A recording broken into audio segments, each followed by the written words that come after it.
So welcome all. Today's simplified Kundalini exercise. Um, I salute to my guru Yogi Raj Vedatri Maharishi, who is one of the gurus who had helped me to learn on the simplified Kundalini exercise. Salutation to him. Right. So many of you, just a quick 5 minutes introduction about what is this simplified Kundalini exercise, and then immediately we go into the exercise fully. So in all different countries, right, we have been doing exercise for good health. So we all know that we have to do exercise and it's for good health. So how this particular simplified Kundalini exercise, which was devised by Yogi Raj Vedatri Maharishi, who is in this picture, is that, so if you look into our body, so we have three bodies. So who have come to the previous part of the seminar, we have the physical body, we have the spiritual body, the life energy body, and the casual body, the magnetic body. So one thing great about this exercise is it's going to work on the physical body. It's also going to work on the life energy body. It is also going to work on the casual body. So we call it as Sky exercise. What does Sky mean? It is simplified Kundalini yoga exercise. So it is going to work on the energy layer. Completely, this exercise is going to work on the energy layer. This is people who are new to this Sky exercise. Can you raise your hands? Good. So this is going to be very, very different. The paradigm, there's going to be a huge paradigm shift in terms of the regular exercise and this one. So what this exercise is considered is that in our body, there are going to be basic three circulations. What are the basic circulations? We have the heat circulation, the blood circulation, air circulation. These are the basic three circulations. These three circulations have to be regulated, right, in a harmonious way, in a rhythmatic way, by not static exercises, by dynamic exercises, by dynamic movement of your hands, fingers, and other things, so that like your entire body, right from your toe to your head, within 30 to 40 minutes, all this circulation, blood, heat, air, and based on these three circulations, there are two more additional circulations which are resulting. Your life energy is there. The resultant of the life energy is your biomagnetic energy. So basically, all these five circulations are going to go in harmony into every part of your organ, not leaving anything. And each of the exercises, what we are going to do, what Maharishi has done is he has taken into Ayurveda, Sundar, and different sciences of medicine, ancient science, 5,000 years. All the yogas which are come from Patanjali Yoga, who is the father of yoga. So all these things, he has taken all these principles. On top of it, what he has done is he has simplified it. So that like, if you do yoga, right, this is all good. If you do 108 postures, you have to do the 108 another postures, counter postures. If you don't do that, then it's not beneficial. So taking into all this account, right, for this century, for all geographic ages, for all climatic conditions. So he has devised this exercise. So that's the difference about this particular simplified Kundalini exercise. So I was telling you about the holistic health. We are going to look into the physical exercise part of it. So we have other modules. That's not the focus of today's class. So the precautions of this exercise, it is not like other weight building and other things like this. There is no stress or strain, with no jerk movements, very simple movements, because we are only going to activate the biomagnetic energy layer. The exercise is only on the biomagnetic energy layer. So when we are teaching here, you have to open your eyes and see, but when you are practicing, 90% of the exercises you have to close your eyes and do, because you are going to work only on the energy layer. It is not the traditional way. So good, I am going to burn calories, right? I'm going to, and for half an hour I burn 600 calories. It's not like that. We are only going to exercise only on energy layer. So all the exercises, when you go home, you have to close your eyes and do the exercise. It's like a meditation, because you're going to work only on the energy layer. That's how it's very different on this exercise. Okay. So I was talking about the basic circulation, the blood, heat, yeah. So what are the overall benefits? The overall benefits, it's going to End of the thing is going to oxygenate your body. So when it oxygenizes, what happens is your brain is going to get more oxygen. One thing, you will be your testimony that you don't need to believe what I am saying. The moment you do this 30 to 40 minutes, you will feel lighter, you will feel good. That's no doubt about it. If you don't feel good, try for 5 days, and after that, if you don't feel good, do not do this exercise. If you really do this exercise, you will feel good and you are going to be better. There's no doubt about it. And most important thing is, end of the exercise, because it's working on the energy layer, what happens is your immunity level before the start of the exercise and the end of the exercise is going to increase. Your immunity level is going to increase. How the immunity level is increasing? The secret for immunity is your energy. The energy within you is the secret of the immunity power. Vedatri Maharishi, Yogi, he wants to get peace within us from your energy, your biomagnetic energy. The biomagnetic energy is what is the energy within you. From there, he wants to develop the individual peace to the world peace. So once your energy level is increased, your immunity levels are going to change. So what does it mean is that your blood chemistry, before you start, if you're starting your exercise at 5:45 in the morning and 6:30 you completed exercise, your blood chemistry will change. Even before your blood report, right? Your energy level is what is going to get into the chemical changes and electrical changes and other things. Your biomagnetic energy layer changes, it's going to change your immunity, everything in your body. Okay, that's the very important part of this exercise. There are a lot of things I talk the benefits later if you have time. Let's keep on moving. So I'm going to go through 9 different modules in this exercise. So this is going to completely cover from head to toe all the parts. So all the exercises are very dynamic, rhythmatic, harmonious, simple exercises. That's what we are going to do. It's going to be repetitive, it's going to be synchronous exercises. And these exercises, when you do, right, you will feel good end of the day. So let's begin direct into the exercise.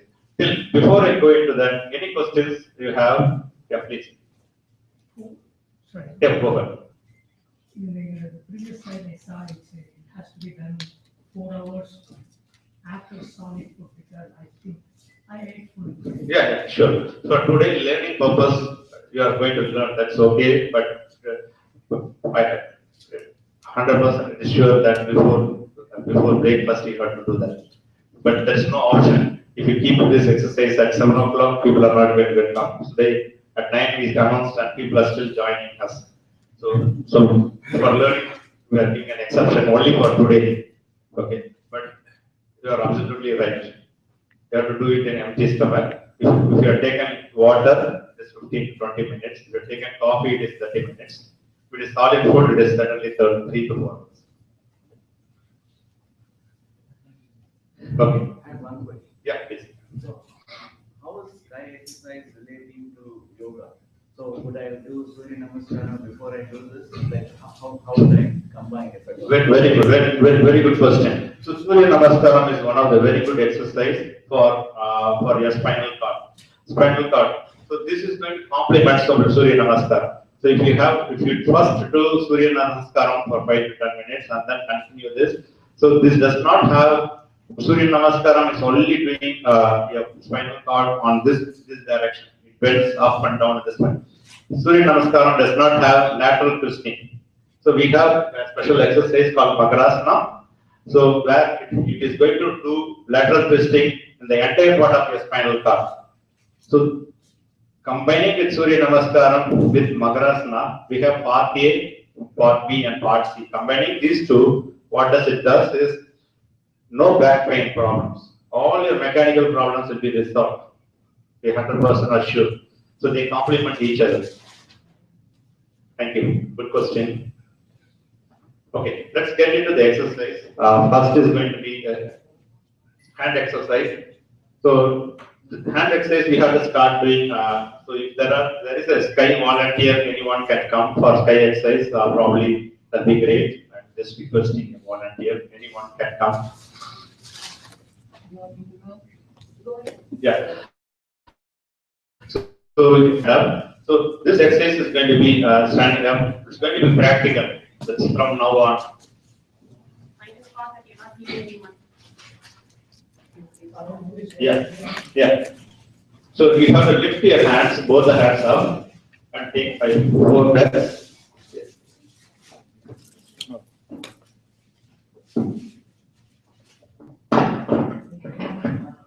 Yes. You have to stretch your hands fully. So you have no gap here. Yeah, you have to stretch. So and then take close to your ears, and then take 5 slow breaths. Inhale and exhale. Inhale and exhale. So when you are doing now all the exercise, you are going to open your eyes because you are going to learn. Don't close your eyes now because it's the first day of your class. You have to close your hands, inhale and exhale 4 times. Then you can bring your hands down 2 times. Inhale when we exhale. Yes. When do you inhale when we exhale? So when your inhalation is still finished, then you can exhale. When you are doing No, after you. So you get your hands up and then you do inhale and exhale 4 times. 4 meetings. Not when you are moving up. Not when you are moving up. After you keep your hands straight, then you have to do 5 inhalation and exhalation. Oh, still you are not clear. Okay. Pumila Tanya. Just a second. So what happens during this time is what the blood circulation, heat circulation, air circulation, they all get changed. The specific gravity of your biomagnetic energy is getting altered. The life energy is getting altered. Each time you do, your blood chemistry is changing every exercise. Then you can bring your hands down 2 times, inhale and exhale. 2 times, inhale and exhale. Then second round, lift your hands up. You can watch Vikram. Inhale. You can join that, please. And at the bottom, bringing down, inhale and exhale 2 times. This is second set. The last set, bring it back. After you bring it back, inhalation and exhalation.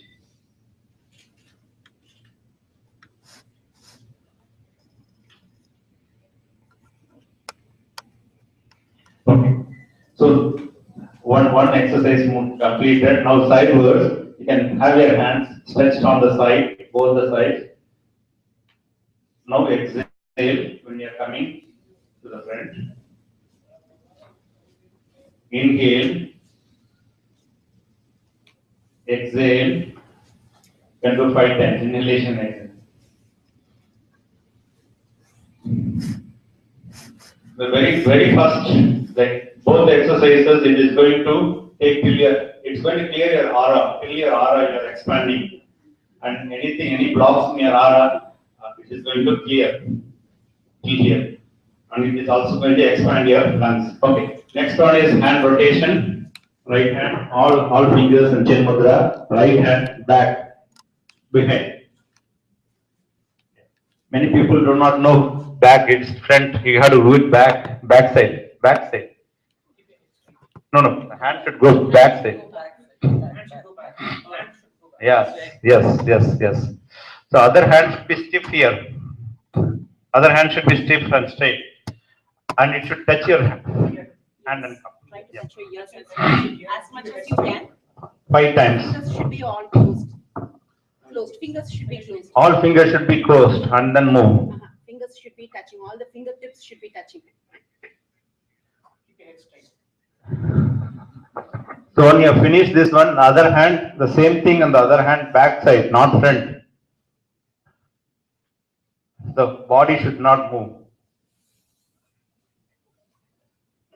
One of the things is we need to do slow, right? Not Yes. So we have to do slow, but for the practice here, we are a little bit faster here. The reason is we have only 40 minutes. Sorry about it. You have to do it closely, consciously. It's a meditation. You have to close your eyes and do. When you are doing that, you have to meditate on that part, on the energy layer and do that. I apologize. I'll be a little bit rushing. Sorry about it. Okay. We have a lot of topics to cover today, so that's why. And once you finish this one,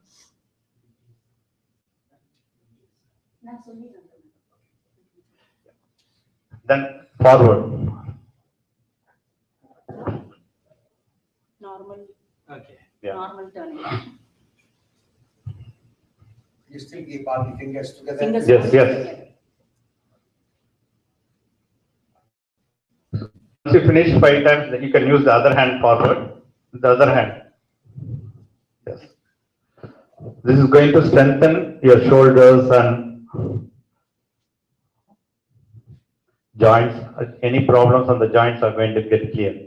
Okay. So once you completed, now you have to do both the hands backward. All fingers together. See Vikram, both the hands. Backward. Some people are doing forward. Backward.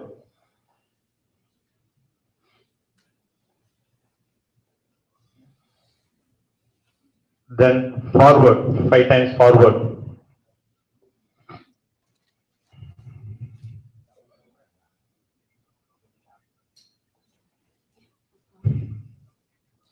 Very good. So once you completed, now again Vikram, this posture and forward. Swimming posture like 5 times. Right leg forward, and then we are swimming. Forward. Forward is. Hands close to the ears. Like swimming.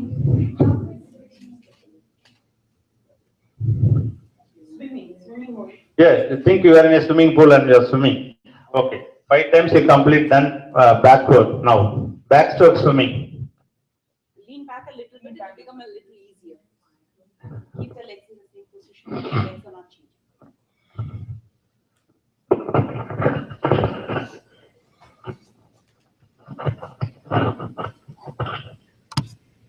Okay. Next one is like 1 to 1.5 feet, and then at this position, and then you have to move 180 degrees towards the back. Legs apart, turn. So pivot on your toes when you turn. So if you are here and you turn, you pivot on your toe. So you can lift this leg up. So both the legs here, and then pivot on one side, and then turn like a door hinge. Other. Keep your hand at your eye level so you can see your fingertips and just turn along with it. The important thing is your sciatica nerve, which is the longest nerve, is getting activated by doing this.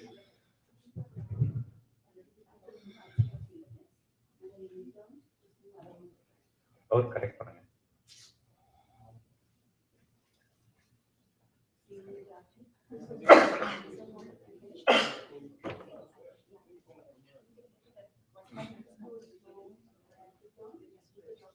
Do it slowly and focus on that.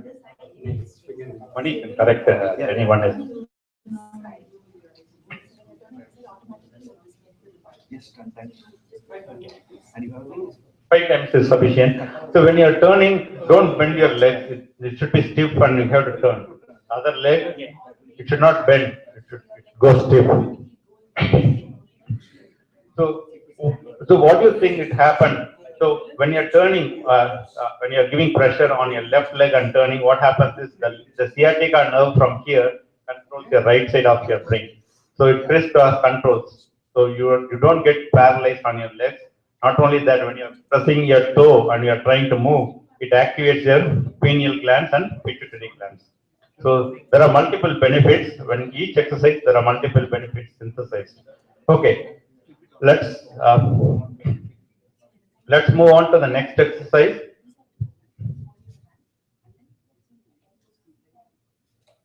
Yeah, next exercise is knee exercise. I just wait for 2 seconds.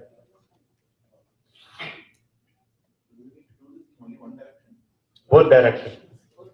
You're moving from this side, and then also you're moving on the other side. Both direction. Okay, next one is knee exercise. You can have 1 to 3 inches bend, and then up both the knees, and then make circle slowly. You have to make a circle as possible. A big circle. big circle as possible, holding the kneecap.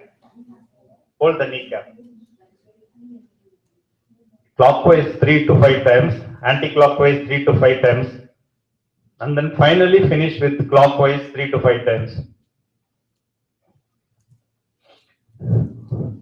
What happens inside your knee joints, all the circulations I am talking about, blood, heat, air, life energy and biomagnetic energy is getting circulated. In your routine life, you never do this motion, right? This motion only in this exercise you get. Okay. Good thing is we completed one module, 1 of 9. Good. So we are going to give you some more benefits. You can sit now. Next one. We have a book over there, which is only $5. You can buy it. And it will give you very good instruction. If you can also come to the center, which we have every Saturday classes, we will correct all your posture and you will learn it perfectly as you. Where is You this? can never learn. Center is The center is, yeah, it was Correct. yesterday the class which was there, acupressure, the same center. 7:30 on Saturday evenings. Very evening, sir. So we are going to do leg exercise. You can watch Vikram. So you can. It's going to be. You have to move the legs as much as keep little wide so that you can move the leg. Come. So each time, like 5 times, you can move up and come. You can't find the touch the floor. You can join too.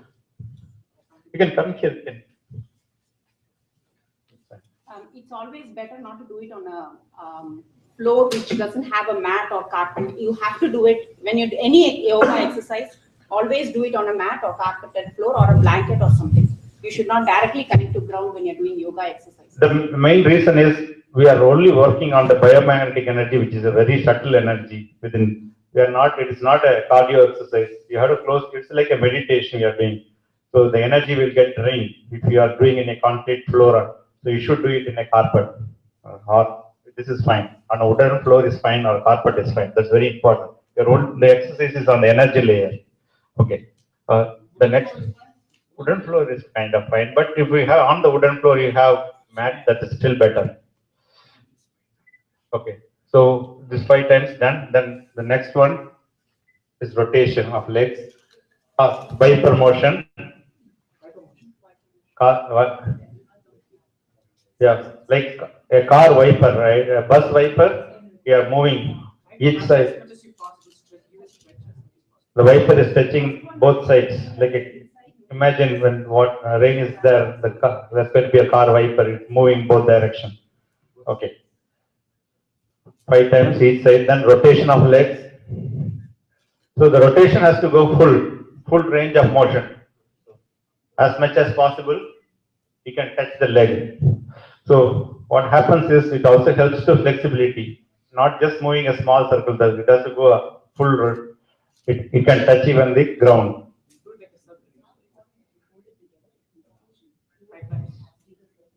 Yeah. Next, foot reflexology. Yeah. Clockwise 5 times, anti-clockwise 5 times, and finish with clockwise 5 times. You have to change the direction. So most of the exercises we do clockwise, anti-clockwise, and then clockwise. The reason we do is finally we align with Earth's movement on clockwise. So clockwise is charging. Okay. Next one is foot reflexology. Like yesterday, who came for acupressure, health in your hands. The most powerful, like hands, it's all furthermore powerful on the legs. We are going to do foot reflexology for the entire legs now. So the first point you have to all look into it is going to be on your toes. It's better to remove your socks.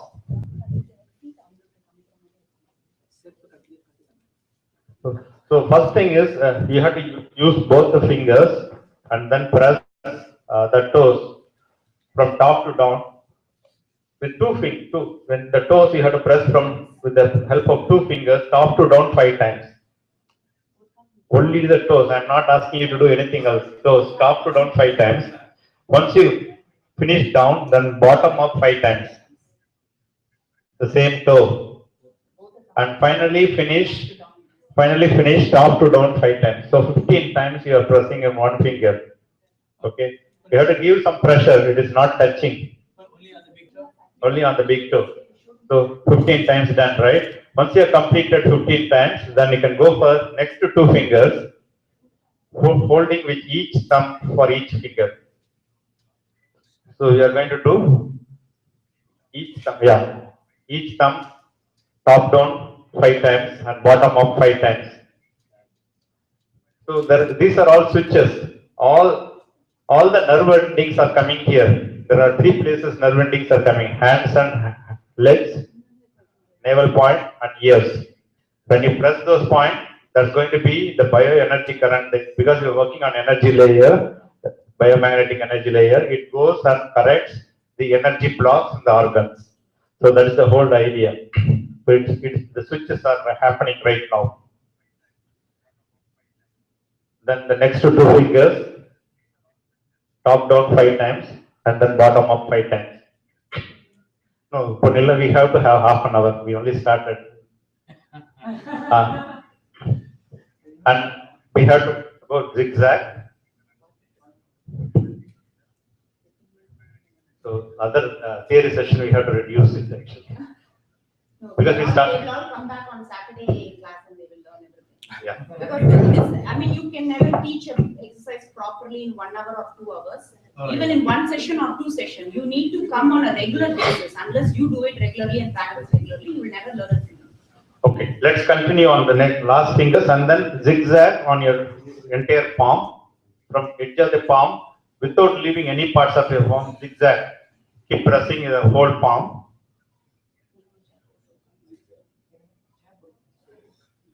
Zigzag without leaving any part. Think it's an iPhone, right? Every part of the iPhone you touch, something happens. Like that, we have to keep pressing, because everywhere the nerve endings are there, it's going to the respective organs. So you have to keep pressing and then move zigzag and then complete the leg. So when you are learning, it takes more time. The complete exercises we can complete in 40 minutes till the last relaxation, which is the most powerful. So here you can do a little faster. I apologize for it. And then once you are completed, now you have to press on the sidewards, which is going to be a spinal cord. With both the hands, you can press on the borders from up to down 3 times, and then bottom up 3 times, and then finally finish with top to down 3 times. Just press. Totally 3 times is sufficient. So once you finish pressing, then you can press the ankle point, the top, and yes, yeah, use the thumb finger. So why are we pressing the ankle? The nerves connecting to your sexual glands are connected to the anklets. So when you press, there's going to be a connection. Your sexual glands are getting strengthened. So there are energy blocks, it's going to clear. So on a circular motion, you are pressing not only the top, other 4 fingers at the bottom also. Because you are not used to it, you don't know to press it. So you have to press at the bottom of the ankle simultaneously when you are pressing on the top. Once you finish pressing, now massage the ankles clockwise, both the hands, all the fingers. Some people are not touching all the fingers. All the 10 fingers should touch. And all the 10 fingers should touch, and then massage it clockwise, anti-clockwise, and then finally finish with clockwise. Okay. So once you completed the same leg, you can keep pressing at the back of the leg. Yeah, rotation. Thank you. Sorry. Then you hold the hand and then rotation clockwise 3 times. Hold it. Yeah, the joint. Leave the joint. Yes. So that you don't hold in the joint. Slightly away from the joint. Now rotate clockwise 3 times. Anti-clockwise 3 times.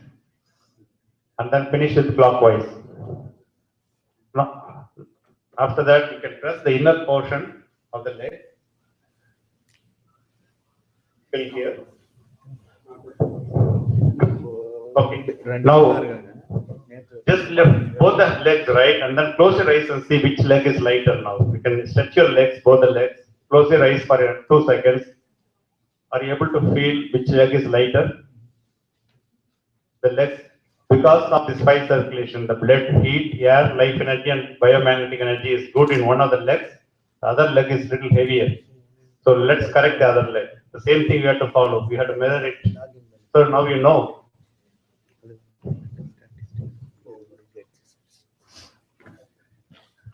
Okay. The toes, start the toes, top down 5 times. I'll be little fast here because you know already. And the next 2 fingers, top down 5 times, bottom up 5 times, finally finish with top 5 times. The last 5 fingers.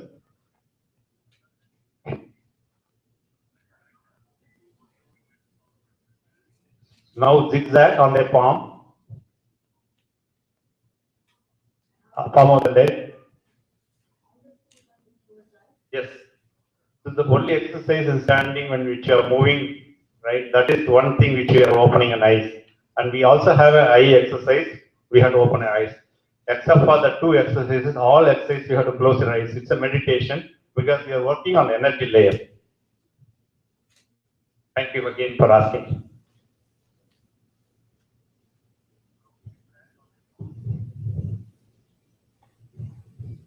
We are pressing the palm of the leg. We are going to complete.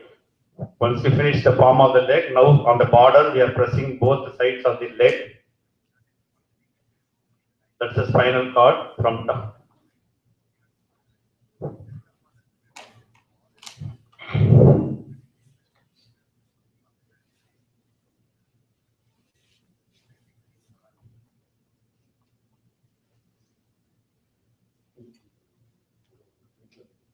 Come here.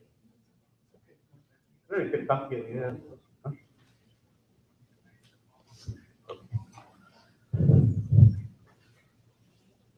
Now, once you finish, now it's on the ankles. You have to press the ankles,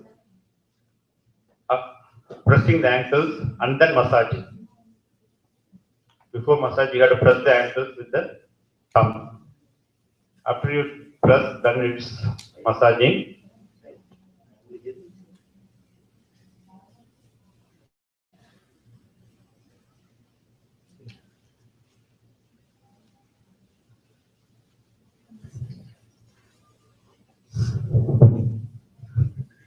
After massage, then you have to move rotation.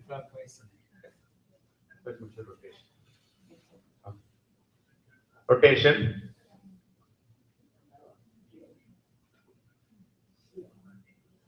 Clockwise 3 times, anti-clockwise. Finally finish with clockwise. The rotation is completed, then press the legs. So what we learned is foot reflexology. This itself is a good module. So like that we have 9 modules. We have module 2 is completed. Next one is neuromuscular breathing.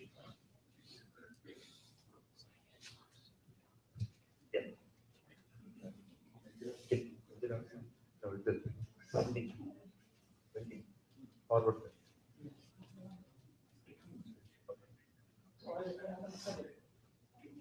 Okay. We have to come to Vajrasana. So why we have to come to Vajrasana is in this position what happens is here, back, 2 kidneys protrude. Normally the kidneys are on the back. When you are sitting on this position, the kidneys are protruding. During that time, with the hand from top down, they are going to massage both the kidneys 5 to 7 times. It is right toe on top of the left toe when you are sitting, and then you have to move your hand from top, both the hands from as much as possible from top, both the hands, and then move it.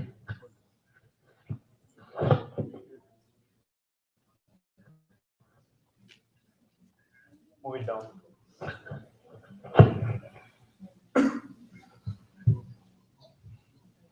When you are sitting in Vajrasana, because the kidney is protruding and massaging, so the circulations will prevent any kidney stones.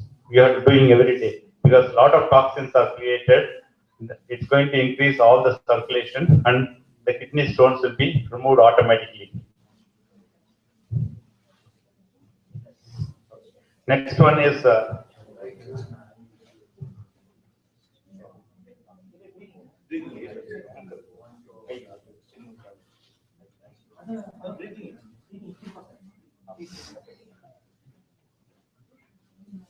Chin Mudra.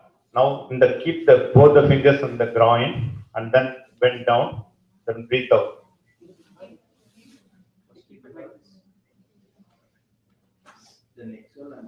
Inhale, and when you're coming down, exhale.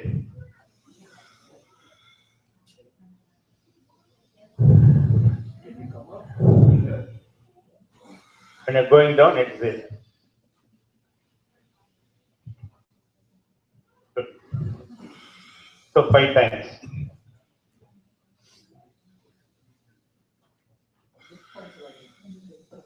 Yeah. So when you're doing that, you should not stretch down fully. You have to go just like that, and not lifting up, but Just don't bend your thing, just go like this. Your spine should be straight. Spine should be straight. neck should not fall down. Neck should not fall down. It should be in one line. As much as possible, your body permits. Yeah, that's sufficient. So 5 times sufficient. Because you're doing first time, it's okay. Then you can do a little bit correction. That's okay. We are learning now. Next one is same posture. Your hand position is different. So move the hand to the like a fist position.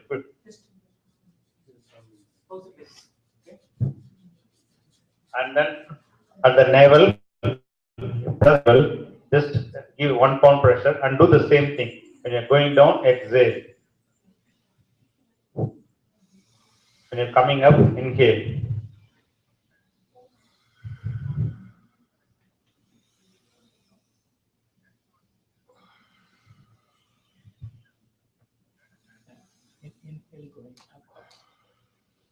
We can have the knees as closer as possible so that it gives pressure. The whole idea is the circulation in the tummy we are trying to increase. So what happens is most important thing, there are going to be some carbon dioxide gases. It's going to increase the prana in the stomach. It's going to act as a powerhouse. It's going to increase, and it is also when you're moving down, that's a diaphragm which also responsible for the lymphatic system. The excretion is going to, on all the parts of the excretion is going to improve. So there are multiple benefits for each of the exercise. I can talk in the interest of time. Next. So this is a very powerful exercise. It is called neuromuscular breathing. This is also covered here. So in this exercise, Maharishi has synthesized multiple things here. When you are doing this exercise, is also short-circuiting the biomagnetic current. So you are going to have your right hand. You just watch, then you can watch Vikram. So you are going to have it in the belly button. Just give a small pressure, and then the other hand you are going to have it in this ear, and then press the heart. You have to press the heart, and then take inhalation and exhalation 5 times. So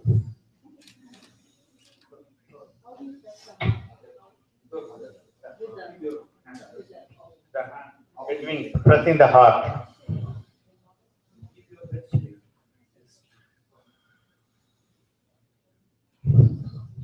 Here there should not be gap here. We are pressing the heart because we are only going to use the right lung. We are going to inhale only with the right lung. Left lung we are constraining.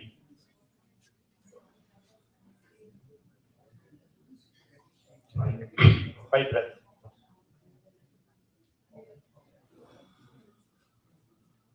So we can do the inhale. Once you have finished 5 breaths, change the hand. You have to change the hands. The navel, is using the left hand in the navel, and the right hand is going to you're breathing to the left lung, right lung is pressed.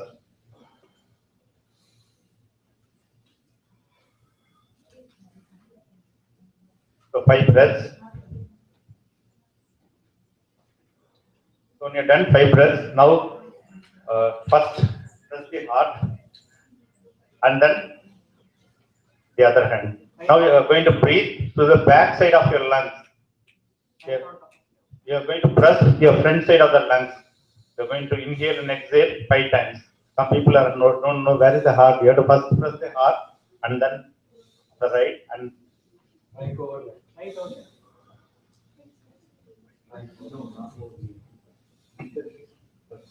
yeah, you can have it. But here, but the whole idea is to press the chest. Now 5 inhale and exhale.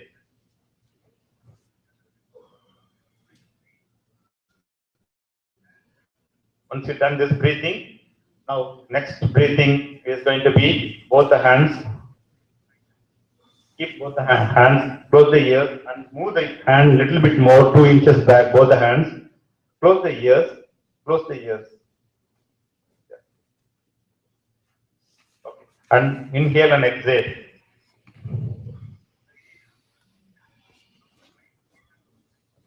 Inhale and exhale. So we are going to use the upper part of the lungs right now in breathing. Inhale and exhale. This part of the lung we never use.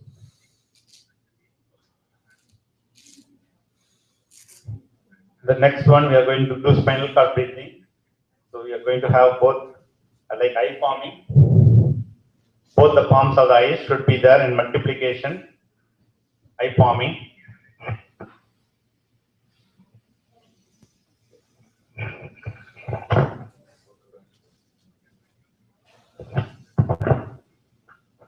Inhale and exhale 5 times.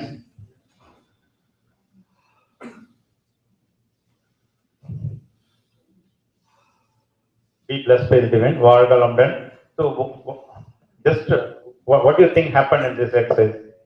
Why we have it as called neuromuscular breathing is it is actually there are a lot of energy currents going. We are short circuiting the current for the benefit.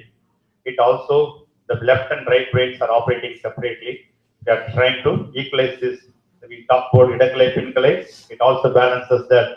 The people who have sinus problems, it's trying to correct through the electrical currents. Moreover, what happens is normally we all do shallow breathing, which is only 18% of efficiency, 14 to 18%. We're going to double it inside the lung, the whole part of the lung. We are using the side lung, back lung, upper lung, all to breathe. So once your lung capacity is improved, what happens? Your oxygenation is improved. Once the oxygenation and everything is improved, you're going to feel good. So there are so many benefits on this exercise. Once you will feel it if you really do everything completely. Okay, let's continue on for the next exercise. So we completed 3 modules. That's good, 30% done. So eye exercise. This is one of the very beautiful exercise. People who have glasses, we recommend to remove because this is an exercise which is going for prevention. The exercise preferred to do in Vajrasana, but it's not required. People who are not, we can sit down and do also. Because the exercise is for the eye muscles and for the optical nerves of the eyes. Okay. First one is we are going to do a plus sign. You can watch Vikram. Each side 3 times we are going. We are doing it fast here, but at home we are doing slow. Don't move your head, just move your eyes. Yeah, people are, no, neck should not move. Only for the eye muscles. And some people are just moving the hands and seeing other direction. Your eye should watch the nails. You have to watch the nail. Yeah. The nail, you watch your nail. During the time, don't move your neck. Only your eye muscle and your eye optical nerve have to move each side. So next one is up and down. Up as much as possible up and come down 3 times. One up and down is one movement, right? Like that 3 sets we have to complete. So the plus sign is completing. It's like basic mathematics now, multiplication now. So we had to cross. Vikram is going to cross. Right to left. So when you're crossing, you have to look the nails from slow. We are doing little faster here, but slowly.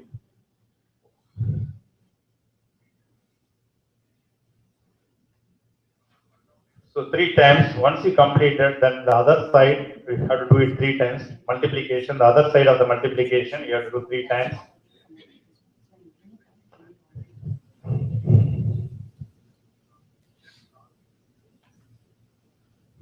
Next one, we are going to make a big zero. So clockwise, when you're moving, your eyeball has to go synchronize with the nails. You have to link. There should be 95% movement only for the eye muscles and 5% can be for the neck. Clockwise, anti-clockwise 3 times.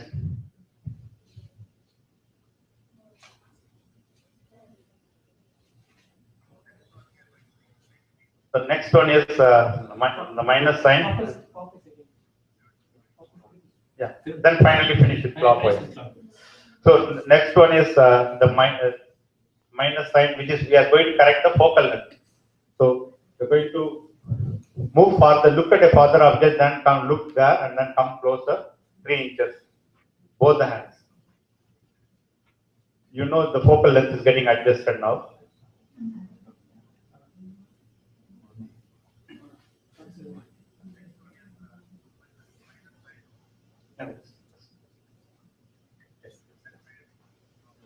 Okay, good. What happens is the focal length is done. After that, it's going to be eye palming. Have both the hands. 10 seconds.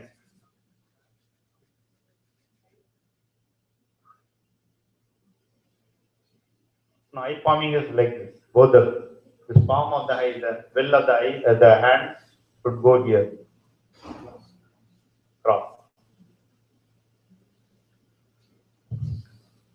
So this is like a battery charging. It is charging back your eyes. Be blessed by the divine. So if there are eye problems, it will try to correct. If there are the deterioration of eyes is going to slow down. It won't do. People will get the bigger glasses, may reduce, or the rate at which it deteriorates will be very slow. Aging is inevitable, but this is going to prevent those things. What happened is this basic circulations have improved. Okay, next one is Kapalabhati. Any questions till now? Okay. Kapalabhati is going to be forceful exhalation. It is alternately we are going to exhale out. Only thing is very simple is you are only going to exhale fast. And inhalation will be automatic. When you are doing this exercise, because we are going to do forcibly exhale, that's going to be some vibration in the entire body. So in order to avoid the vibration, what happens is we have to hold all the muscles. So in order to hold the muscles, we teach one thing called Mula Bandham. Mula Bandham is nothing but we are going to hold your anus muscle tight. We are going to hold the anus muscle tight. That is called Mula Bandham. After holding, then we will do fast exhalation. So alternate nostrils. 10 times. Only exhalation. Don't think about inhalation. Exhale. Exhale.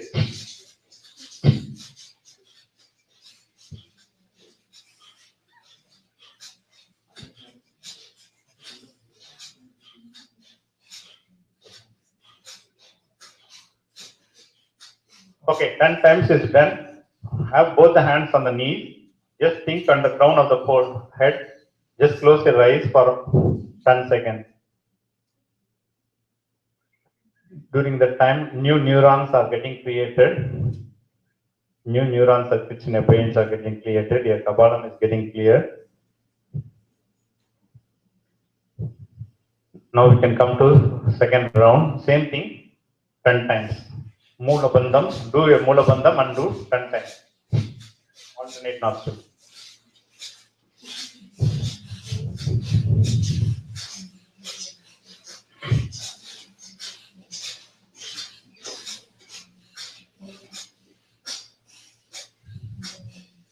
Okay.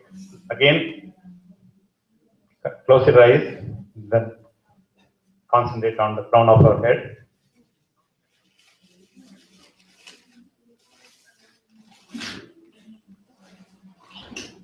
Let's do the last round, Kapalabhati last round, 10 times. Mula Bandham and then do 10 times.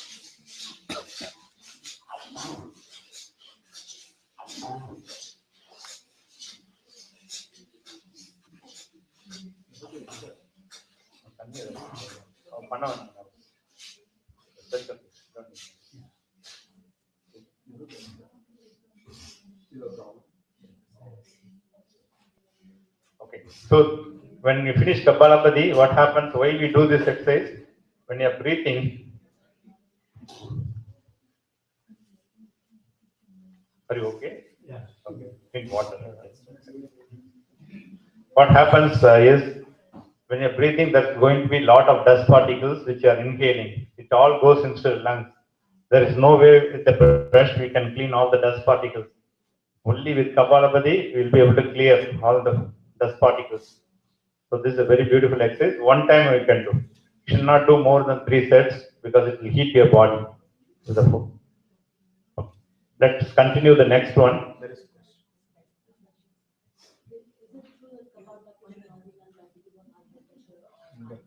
Right. Yes. If they, we have to do it very, like, not forcibly, they can do very slowly. But if they have extreme high blood pressure, it's better to avoid. That's right. If you are pregnant, there are some exercises which you are not supposed to do if you are pregnant. Okay. Hold on. We'll continue with the couple. Okay.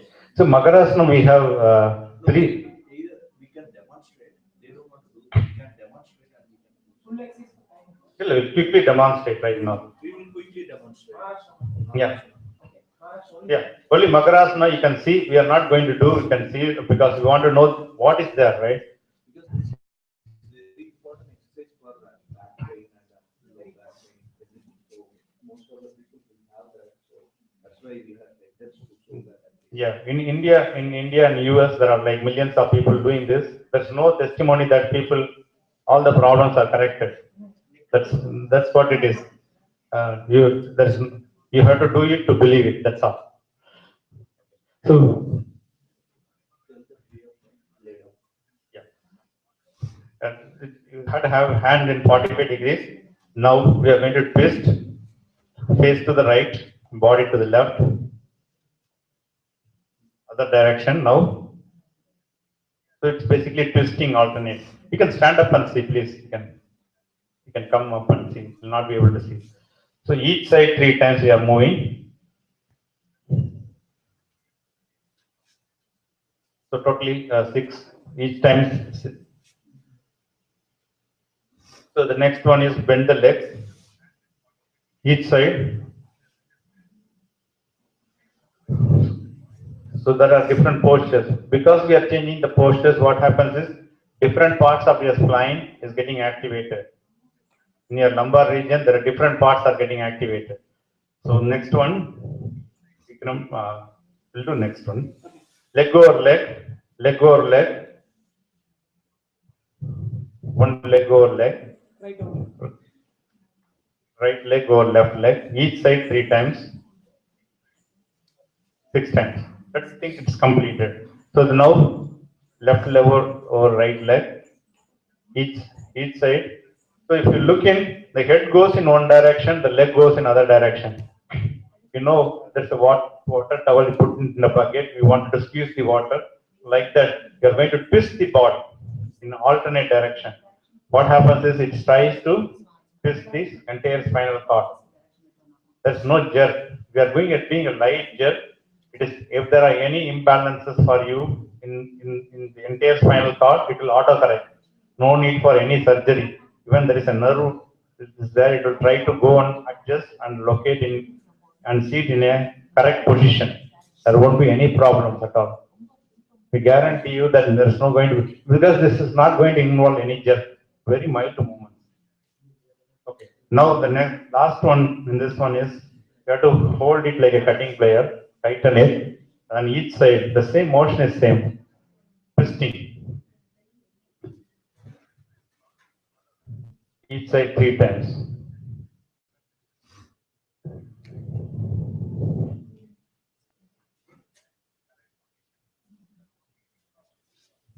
So each posture, different parts of your lumbar region is getting activated. Good. Now cycling. Okay, the other leg. The leg should go and touch the other side of the floor. So when he is moving transverse, you need to imagine You have been pulled like a rope. His leg is pulled to this side of the window, head is pulled there. You have to longitudinally stretch. That's very important. When this is happening, you have to mentally stretch yourself also in this moment.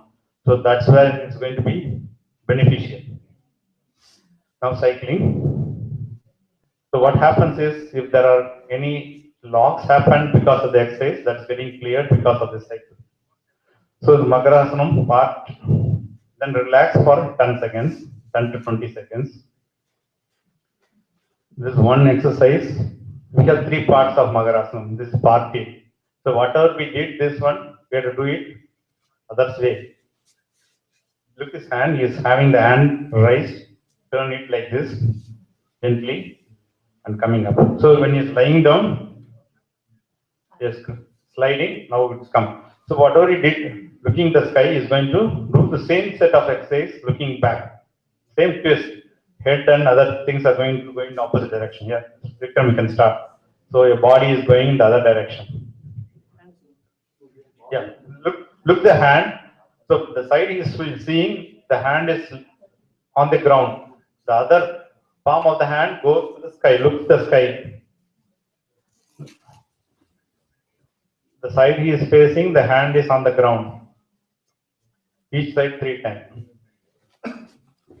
It's not only the spinal cord, it is actually massaging all your internal organs inside, but particularly your pancreas. People who have sugar problems, the efficiency of your pancreas is going to improve. So it's going to auto-correct not lot of things inside. In addition, this exercise is going to correct. Okay, now we can continue, Vikram. See? We also bend the leg, the same thing we are bending here. Only thing is the direction is changed. Initially, 3 times to learn, it will be difficult. Once 1 or 2 weeks, after that, you know everything, you will be able to do. The first week doing the exercise, you may need to have the book and watch. It may take an hour. Then it will be like 35 to 36 minutes to 40 minutes to complete it. So leg over leg, then the other side leg over leg, then on the toes. So you have to stretch. You should not do, otherwise the knees will be touching down. If you are stretching yourself, the knees won't touch the ground.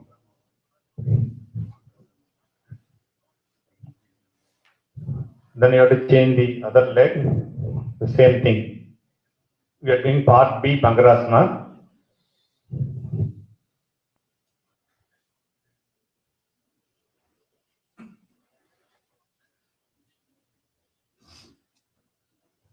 After this, we have a crocodile exercise.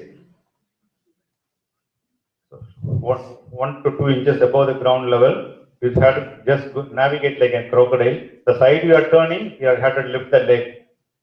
The other side is turning, he is lifting the leg. So each side 3 times. So you have to think like you are a crocodile and then you are navigating. This is the last part of Makarasana. So this is going to not only correct your spinal cord problem, it is also correct everything, all your abdominal, all the organs inside. Then you have to go to child pose, sleeping pose, sleeping pose. So babies sleep on the heart. Most important thing is the hand, one hand should be that side, the other hand should be there. This is the posture which is the most convenient posture to sleep. Just born babies go into the sleep position. When you do Makarasana and see here, you will see your heartbeat is going really happy, like you have been in treadmill.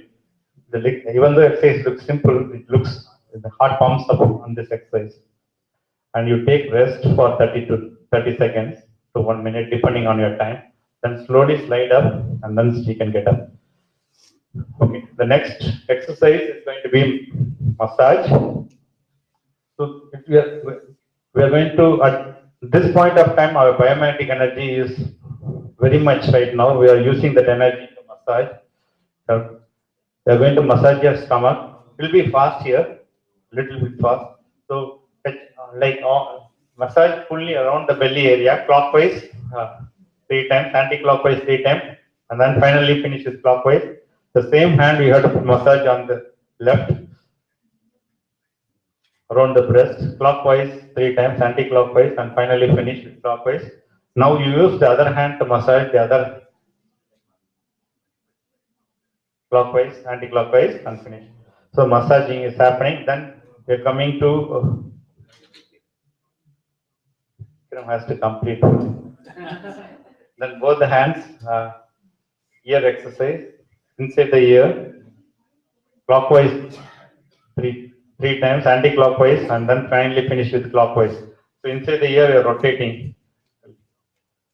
Now the same ear, top down, press the ear lobe, top to down. Like you do foot reflexology, you have to press the ears, top to down, bottom up, finally finish top down.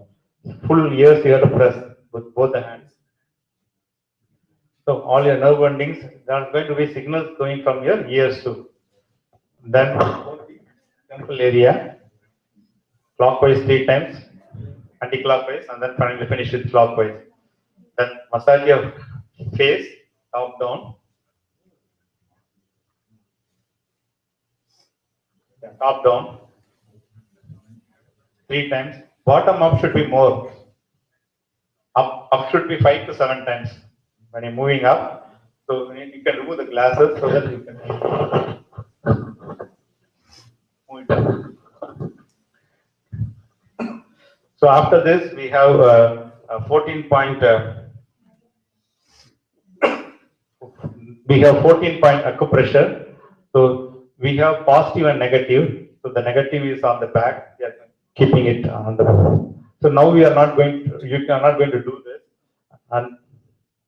and we are having 14 points here. Will be that's a small polarity of current. We are bypassing those current into 14 different important points in our stomach, entire intestine, and also around the belly.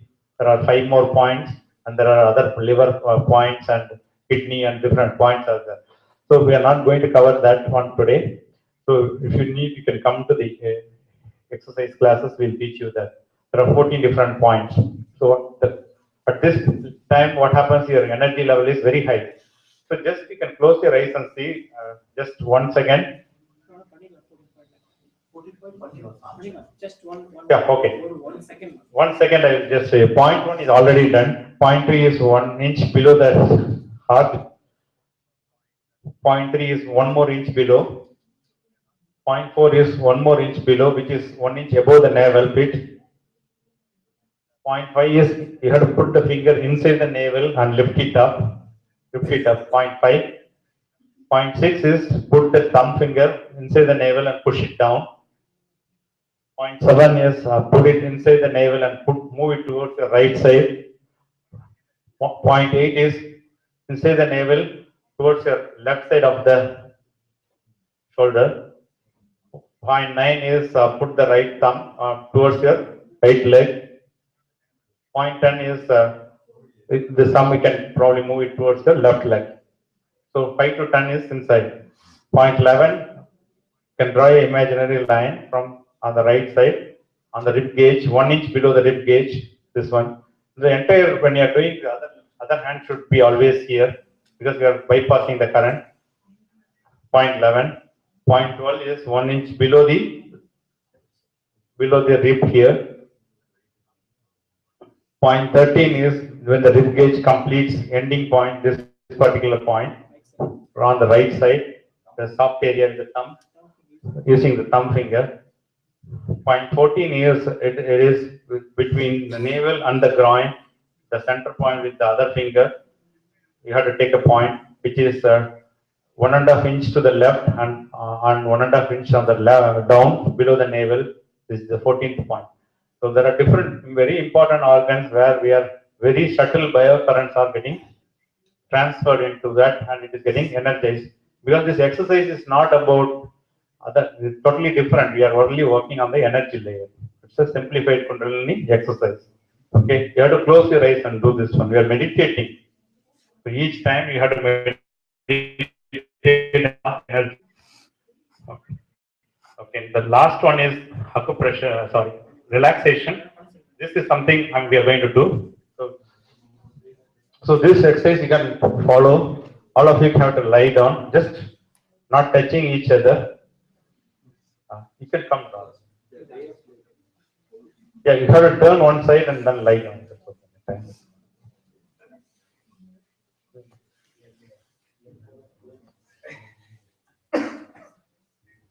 Be blessed by the divine. No mudras or nothing, just relax.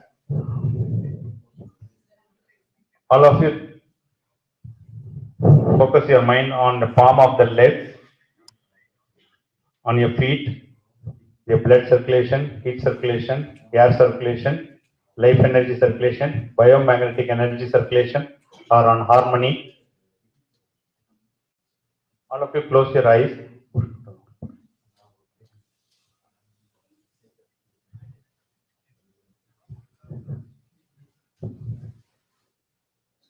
Your leg is getting strengthened.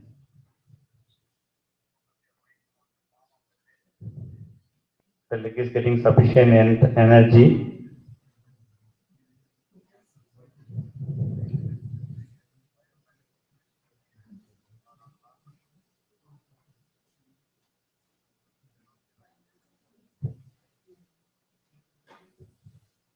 Let us slowly move to both of your legs, below the knees, both the legs. Think about all the parts of the leg, the bone, the flesh, the marrow, the blood circulation, heat circulation, air circulation, life energy circulation are all in harmony. They are getting sufficient strength and energy. Relax, relax, relax.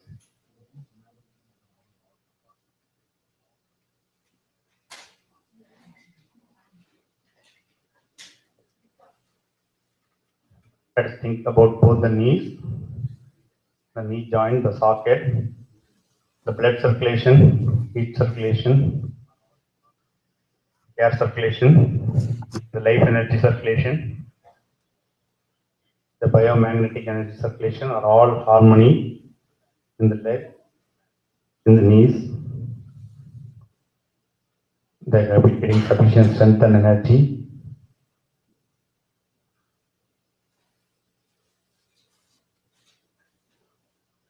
Relax.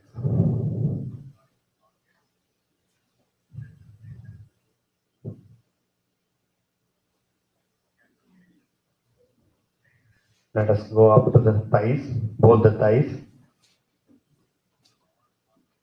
The blood circulation, heat circulation, air circulation,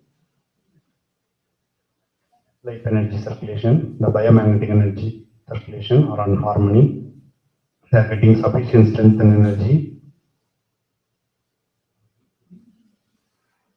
Relax.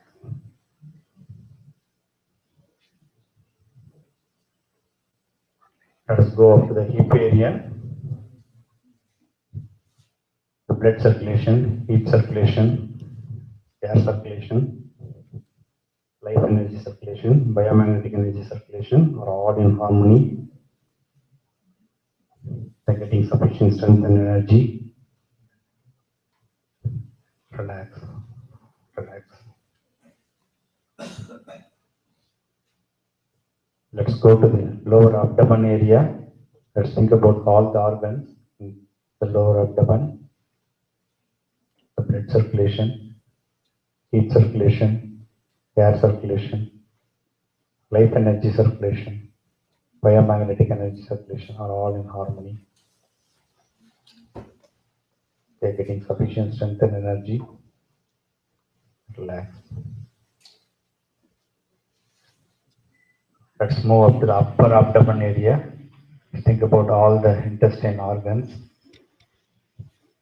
blood circulation, heat circulation, air circulation, life energy circulation, biomagnetic energy circulation are all in harmony. They are all getting sufficient strength and energy. Relax. Let us move up to the chest area. Let us think about all the organs in the chest, the lungs, the heart, the blood circulation, heat circulation, air circulation, life energy circulation, the biomagnetic energy circulation are all in harmony. They are getting sufficient strength and energy. Relax. Let us scan through the entire spinal cord, the blood circulation, heat circulation, air circulation, life energy circulation, the biomagnetic energy circulation are all in harmony. They are getting sufficient strength and energy. Relax. Let us imagine neck and both the hands, the blood circulation, heat circulation, air circulation, life energy circulation, the biomagnetic energy circulation are all in harmony. They are getting sufficient strength and energy. Relax. Let us scan our mind, the head. Think about all the organs of your head, the face, the eyes, the eyelids, the nose, the ears, top of the head, the blood circulation, air circulation, life energy circulation, biomagnetic energy circulation are all in harmony. They are getting sufficient strength and energy. Relax. Relax.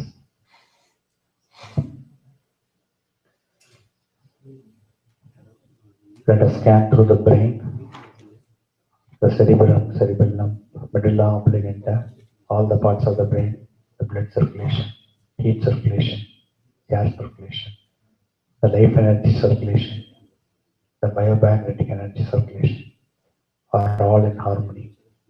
They're getting sufficient strength and energy. Relax. Relax. Let us scan through the entire body, the whole body, the blood circulation, heat circulation, air circulation, biomagnetic energy circulation, life energy circulation are all in harmony. The whole body is getting sufficient strength and energy. The whole body is relaxed. You can continue to relax for 1 to 2 minutes.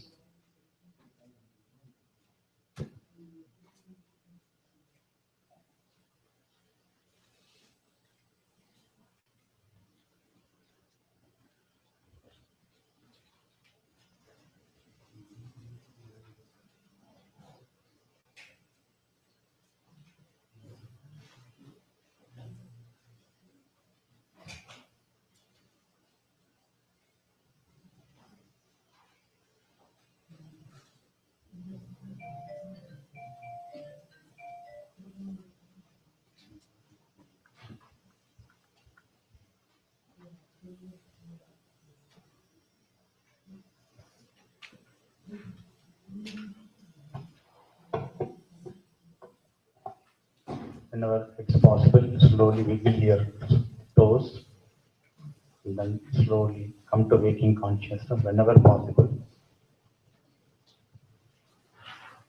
Slowly turn over to one side of it.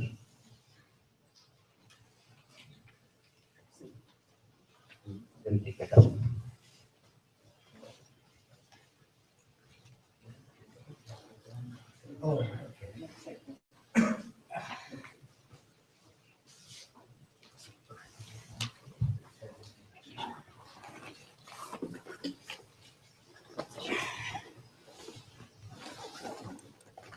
Thank you. How do you feel? So very important thing is the final part is the relaxation.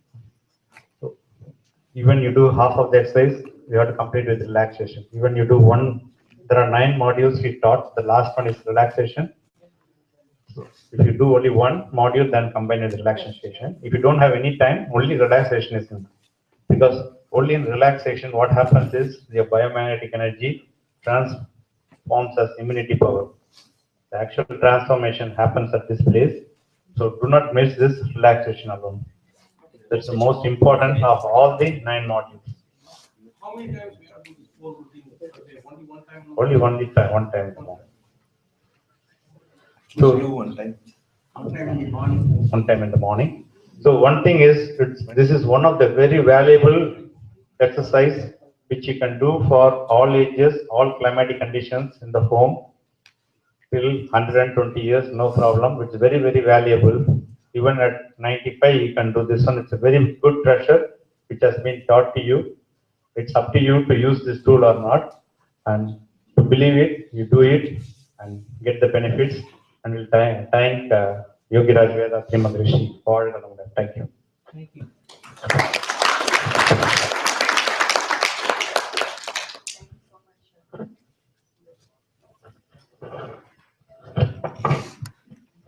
Thank you. It was a very rushed session. We apologize. We didn't realize that they wouldn't let us inside the hall till 9 o'clock. They didn't let us inside the building till 9. And then people didn't come in. So people drifted in really late. So things already moved a little late. So it was a little bit rushed. But definitely please come to our meditation center. And then you can follow up. You can ask your doubts. We can help you get it. Thank you. So we move on to the next program. The next program is a lecture. It's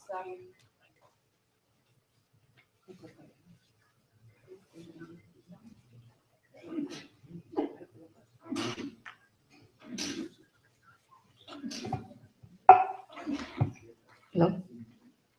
So the next is a lecture and Quantum of Life, Ayurvedic Physics by Dr. Shanmugamurthy Lakshmanan.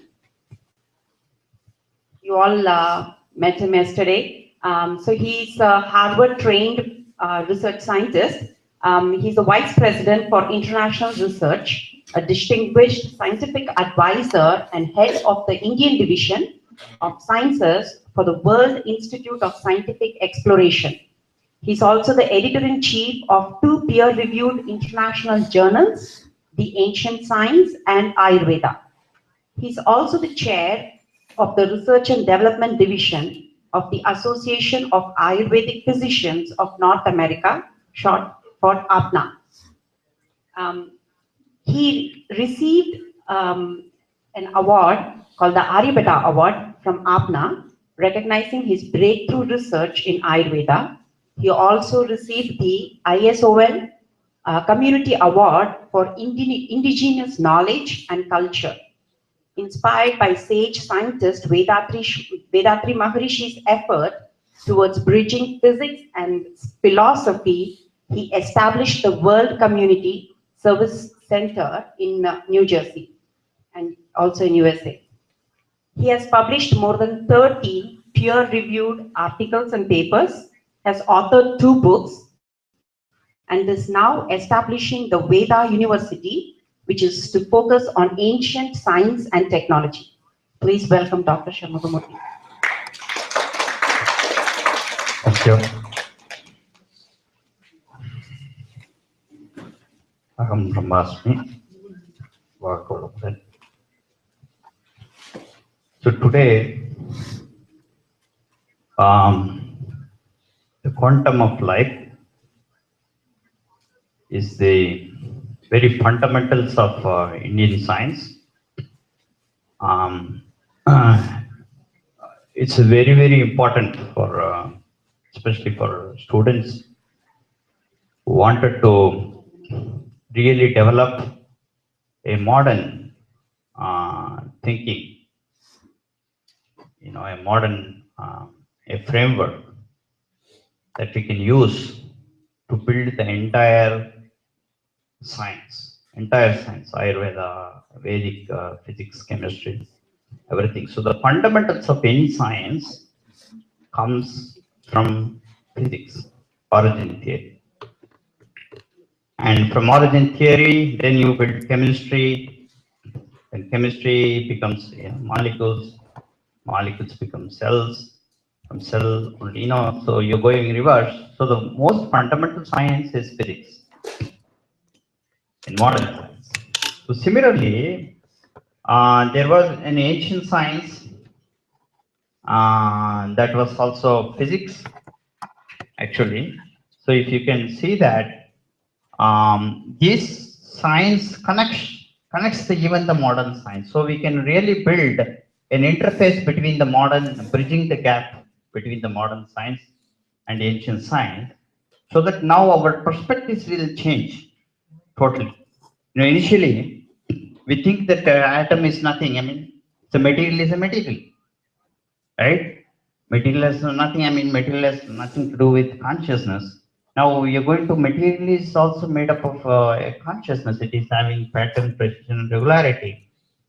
So that means how we can change our thinking. Our thinking is an effect on the materials, and that is why it's possible to transform one kind of a material into another kind of material in Vedic science, because they understood this. So it's in the mind what we can transfer.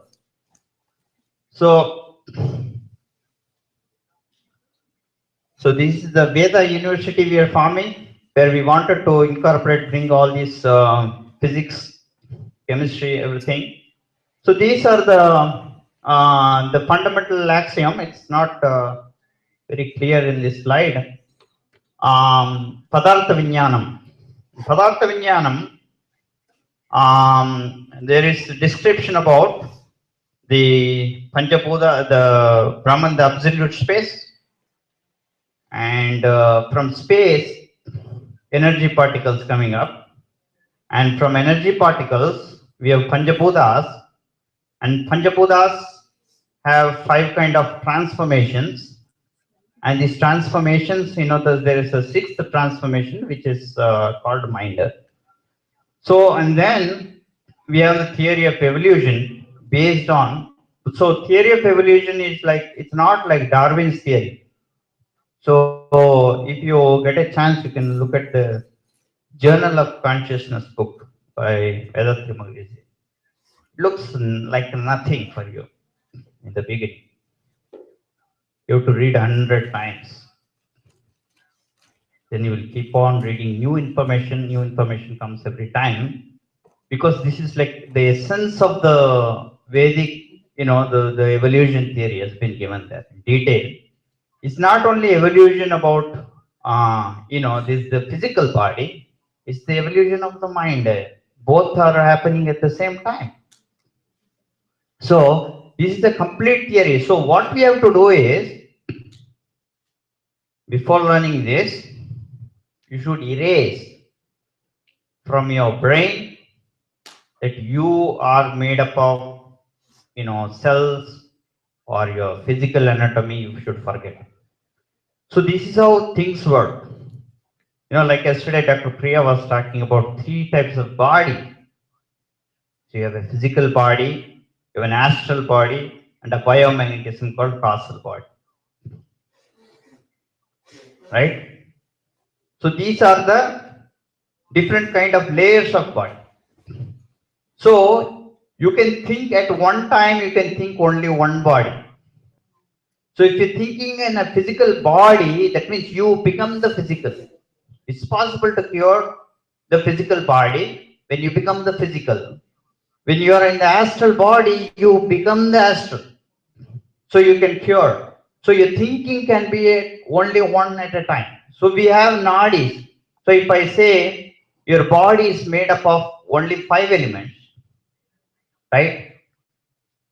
Where are the 5 elements? Can I see the 5 elements? I mean, my body, cells, of course, we are seeing in a microscope or something like that, it's believable, things like that, right? So why this understanding is needed is already, you have your memories, you have your, a software has been installed anew, which is the modern science software.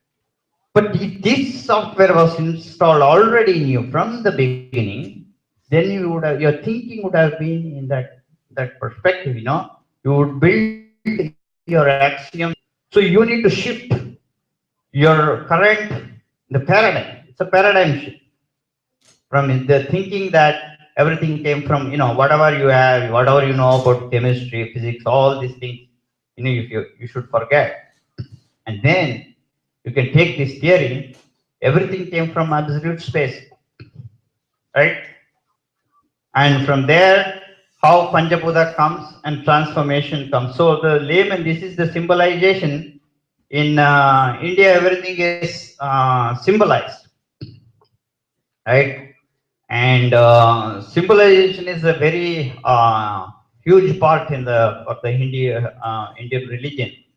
And because it has a meaning, they want to represent this, and it also has benefits in a very physical level for people who cannot understand abstract concepts, like for kids and other people. So the old people who cannot understand, who cannot grasp abstract concepts, so they have symbolization, but the symbolization has a science behind that, right?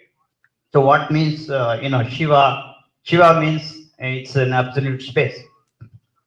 But absolute space is dimensions. As I mentioned, we have, dimensions like consciousness, compassion, force, time. All these are dimensions, right? Plenum.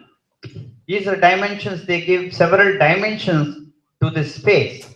So space is not nothing. The space that is surrounding you, what is keeping us towards the earth and doing all the activities, is not nothing.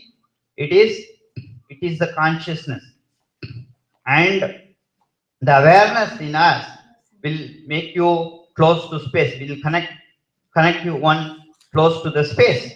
So it is the awareness in the self that can make one realize that is the space is within us, and the consciousness is what is perceiving the space.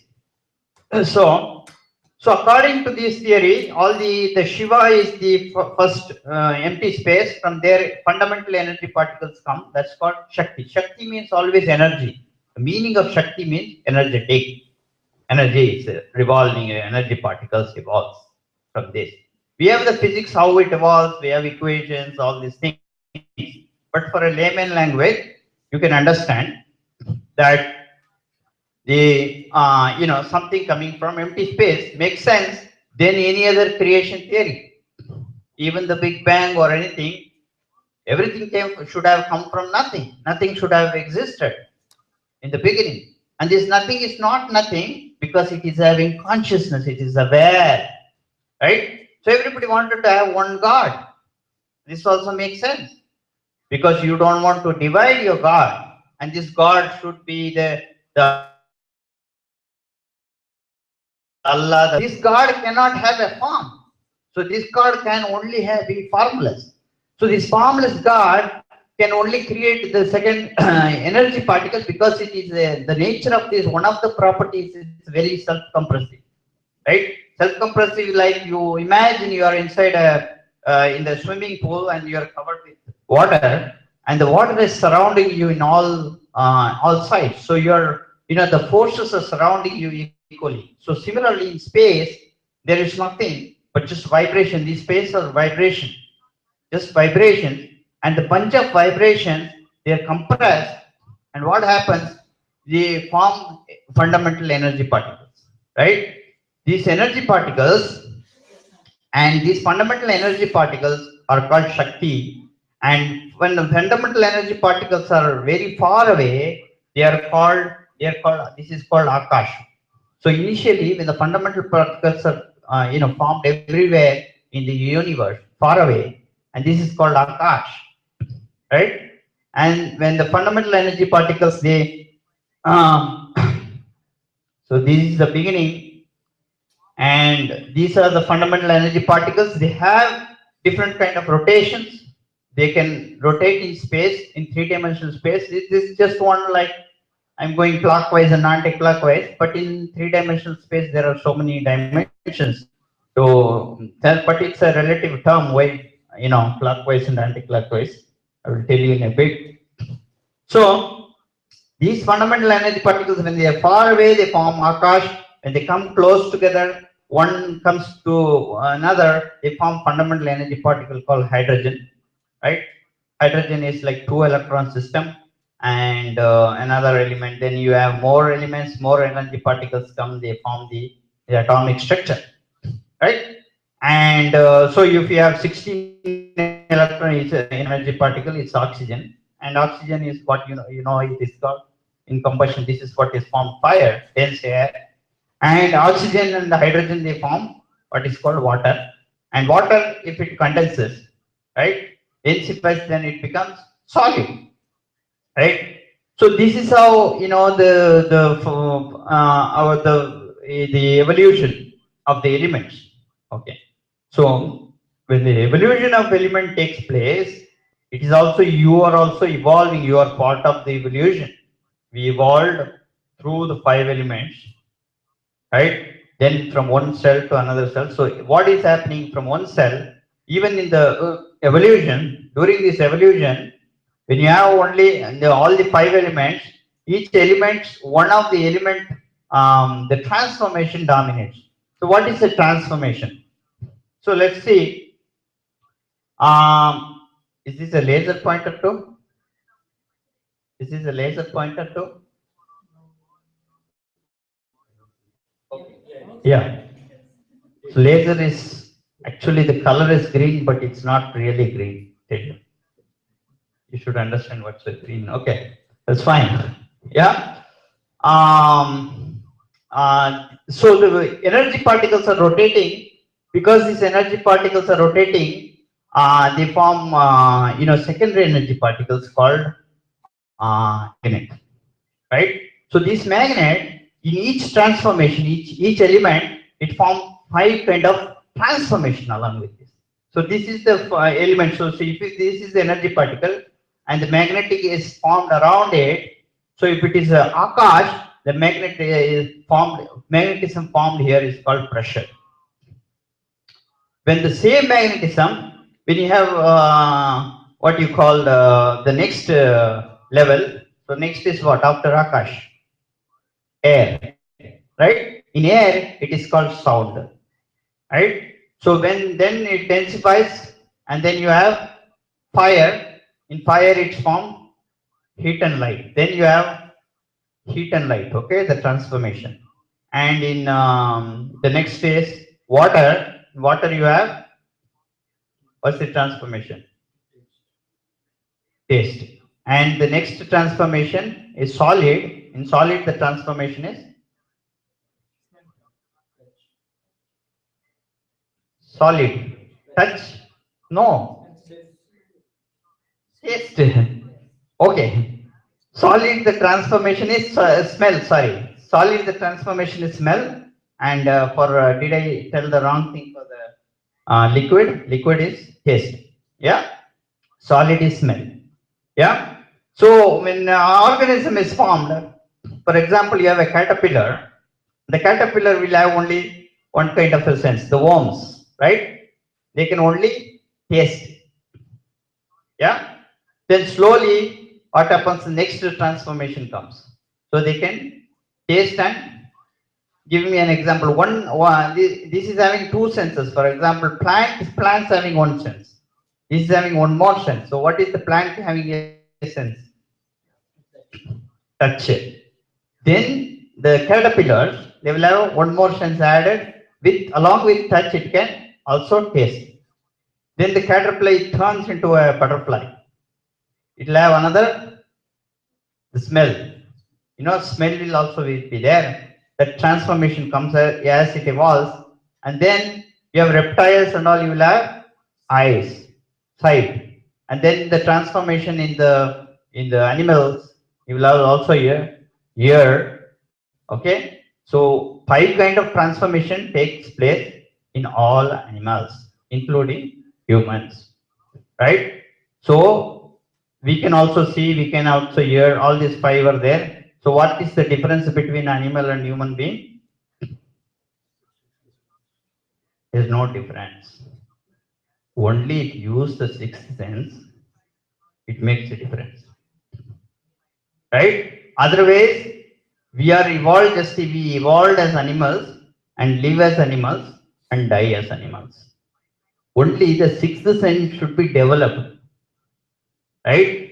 You can live as like you look like, you're dressing up and all these things, but we are still animals, right? They evolve.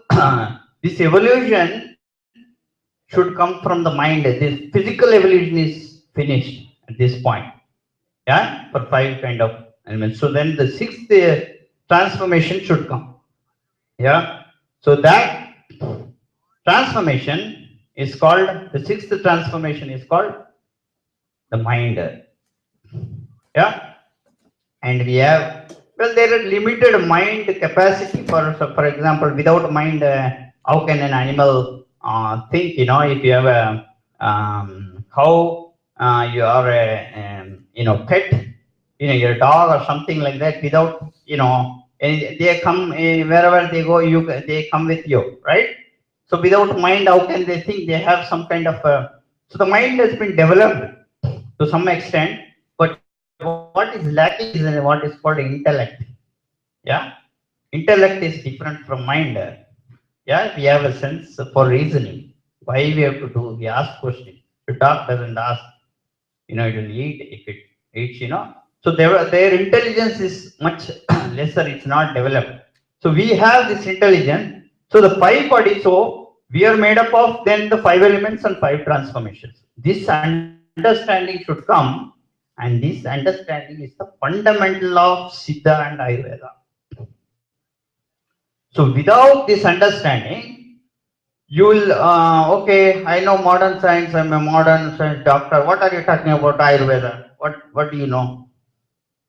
You come to my axiom, learn from this axiom. From this axiom, I am going to explain everything. Any mechanisms, I can explain from this. Right?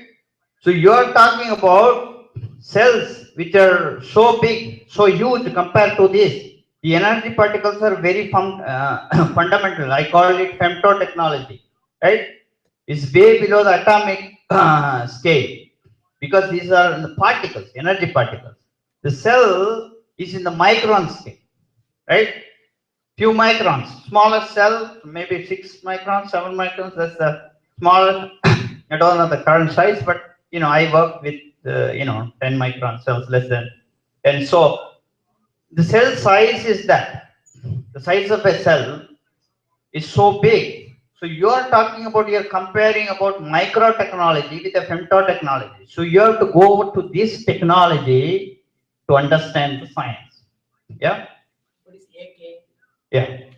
So what happens is, so you are made up of 5 elements. We agree. So in 5 elements, what happens? The lowest, right? Which is the heaviest of the 5 elements? So the earth goes here, right? So earth forms a center. The energy particles need a center. They form a center down. And all the energy particles rotate around the center. The center doesn't exist. It is a coordinate point. What is a chakra? A chakra is just nothing. It is a conscious coordinate point around which energy particles rotate. Because the energy particles are rotating, it is called a chakra. Because chakra, it means chakra means wheel, is rotating. So next is the next heavier energy particle, which are the heavier. This is according to the specific gravity, right? The gravity is the God, which is the consciousness which is pulling us all towards the earth, is self-compressive. But the lighter particles are thrown away according to specific gravity. Heavier particles are drawn towards the earth. Lighter particles are thrown away. This is called centrifugal force. Already centripetal centrifugal force are described in the ancient text. So did they know physics or no? Just because they did not tell the words doesn't mean it didn't exist. It is already there. Okay. So centripetal force, according to this lighter, see, this is the heavier element here: water, fire, akash, air, and AK is akash. All these are formed in our body. This is the 5 elements. So you have to think in these terms. Now you will know what is chakra. There's nothing there. But the energy particle center, it's a coordinate point around which energy is rotating. Energy particles are rotating. So this is the fundamental of chakras and Kundalini. So this each one, I told you, earth is forming what? Smell. This is taste, heat and light. So you look at like this is the taste, whatever you're feeling in your tongue is because of the Mooladhara chakra. Right? You have the solid body in your body, because of that you can taste, smell. And the water, you can taste. So you have water in your body. If there's no water, you cannot taste. The fire in the body is what gives you can see, because you have fire in the body, right? That's why you waste the fire. You do a lot of cool drinks and all these things. The fire you can light up the fire, or you can put down the fire, right? If you put down the fire, you cannot even see properly. Yeah. So each one is affecting. So this is the air. So if you have a problem with this air body, right? In your air body, then you have ear problem also. Yeah. So and then you have the akash. This is the energy body. So energy body is for feeling. Yeah. The touch body. Okay. So 5 elements go this way, and 5 element has 5 kind of transformations. So transformations is transformation. This is according to specific criteria. Now the transformations, are they heavier than this energy particle or not? Are they lighter? The transformation, I told you the fundamental energy particles are rotating around this energy, the magnet is formed. Are they heavier than the element or lighter than the element? Lighter. So they are thrown away from gravity. That is why everything is popped up. Your eyes, ears and all are up on top, right? It has to transform and come out to see. You have popped up, your eyes are popped out, you can see, hear, taste, because transformations are light. And then finally you have the 6th transformation. So each one, this is the 6th transformation. So you have a chakra here which controls all the 5 senses. This is what we teach in Kundalini Yoga. Sky, where you can control. That's why this part is very important. Why do you, the Indians, put the bindi here? Why?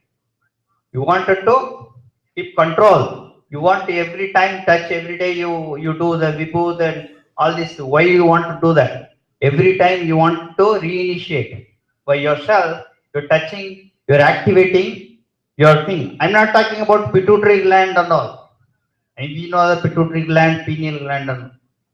Exclusive, forget that, right? We have direct benefit for physical body. We will have pituitary, pineal gland benefits also, but that is not chakras. Chakras are fundamentally, you have to look from the astral body level. So an astral body level, it exists, yeah. And then we have this one controls, and then we have the mind, which is lighter.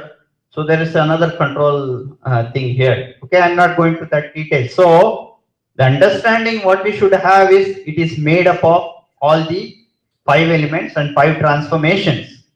Yeah.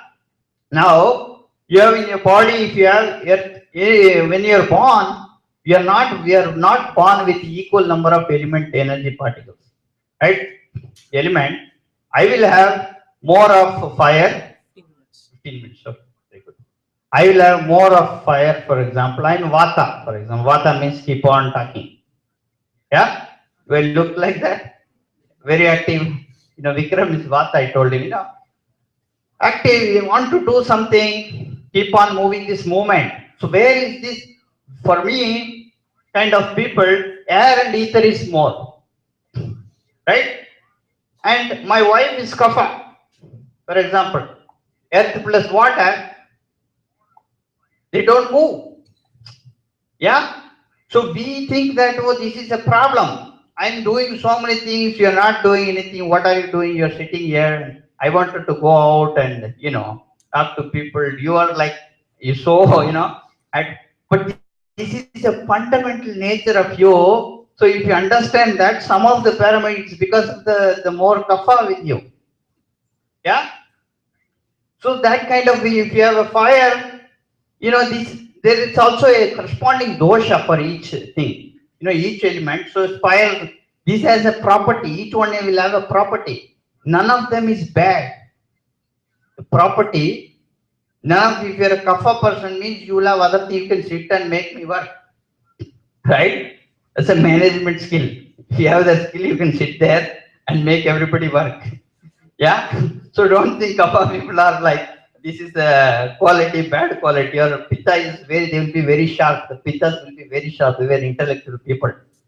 So this kind of a character, so energy particle, depending on the number of energy particles, yours varies. So if you have earth plus water, you have more earth plus water, earth or water, right? Then the corresponding dosha, it's called dosha, right? It's called kapha, right? Kapam, we tell in Tamil. So, and then if you have fire, only fire is called pitta, and air and ether is called vata.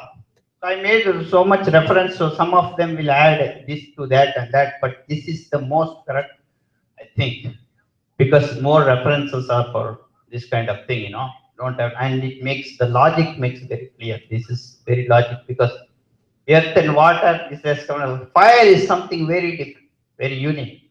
So this is the most thing. So the associated energy is more potential. If there is a potential energy, potential energy, I'm carrying this, it has potential, but anytime it can fall, but it falls, it will gain, kinetic energy. Thermal energy is there, it exists, it's now moment, it's just floating. So these are the three dosha fundamentals. And using these fundamentals, so each one is born with a different kind of dosha.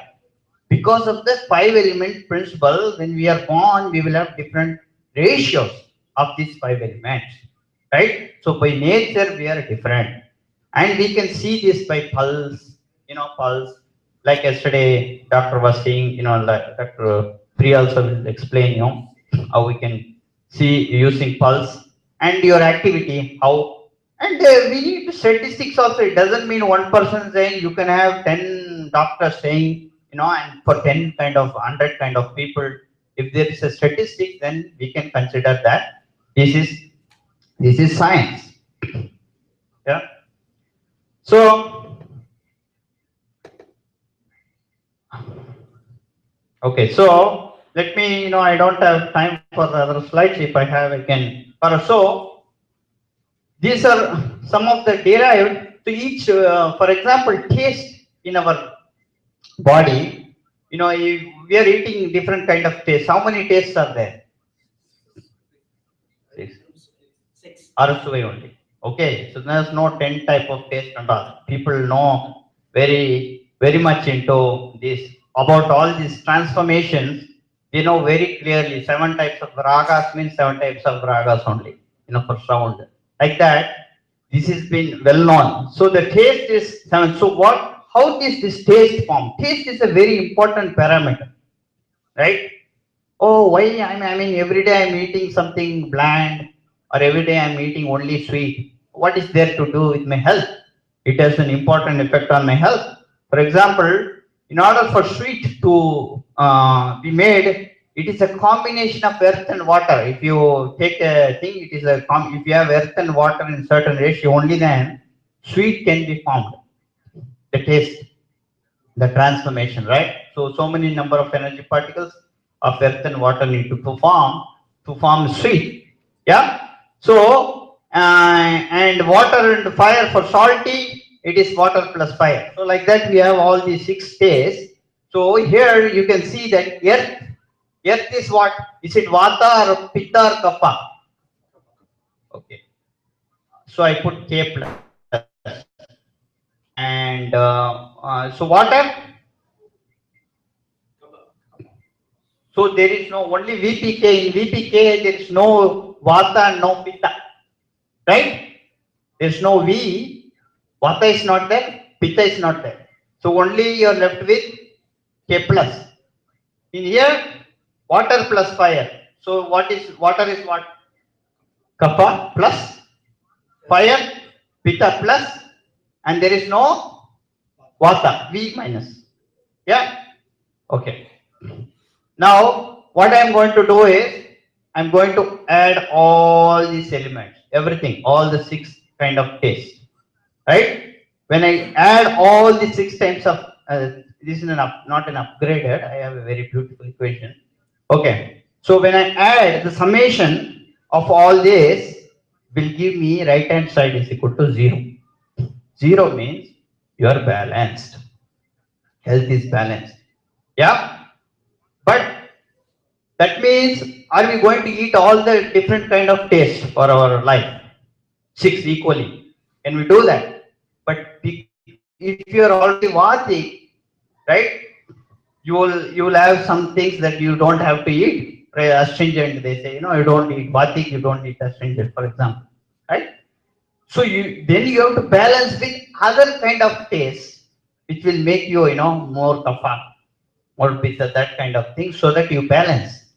So this equation is a mathematical equation. Can you lie?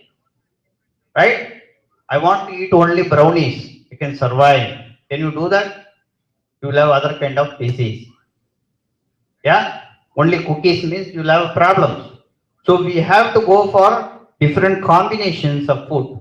So your food should have all kind of mixture. That's why in India, if you have a banana leaf, you'll put first you will put sweet, then you will have other kind of taste, and then the sour, and finally you will have something pungent, that kind of thing. There is a sequence. I have a sequence for how you do that and what happens to the sequence. Yeah. And here you can do a lot of work. You can find out, okay, if you don't eat salt, what happens?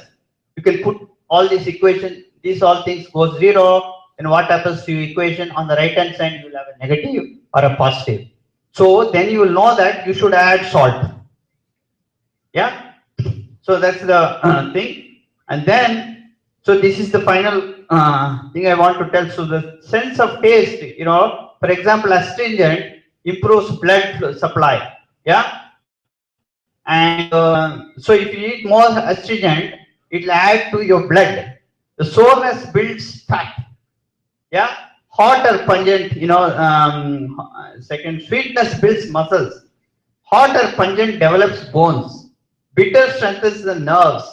Salt helps secrete saliva. Salty, so if you have radish, for example, right? I've given examples there. Immediately what happens if you eat, if you have the feeling of radish, your saliva secretes. You can see that's why you use, because saliva is necessary for the. So these 5, 6 kind of things. So now if I go to Andhra and really wanted to check, do experiment to see, Andhra people eat the most spiciest food in the world, I guess, right? So I want to check really if their bones are really strong, the bone weight. Then you can say it's a huge statistics, we can calculate that. Or you go to Gujarat and see if the sweet is there, but I don't see Gujaratis are like really fat people if the muscles are grown. So we have to really do some kind of a research to see if this is really right or not.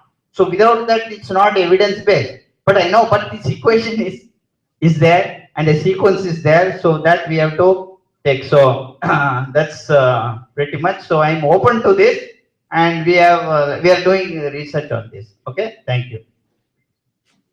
Welcome.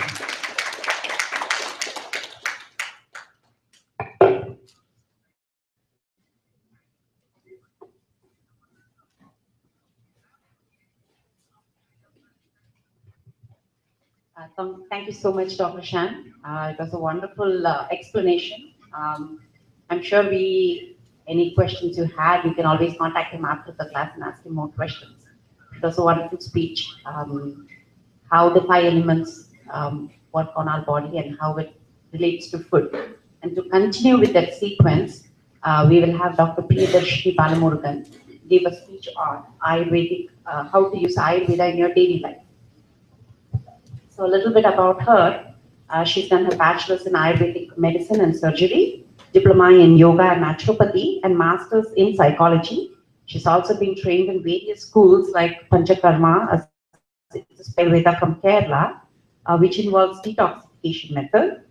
She is a licensed massage therapist, certified in advanced acupuncture studies from Beijing International Acupuncture Training Center, and is registered advanced Ayurveda practitioner, which is shortened as APNA.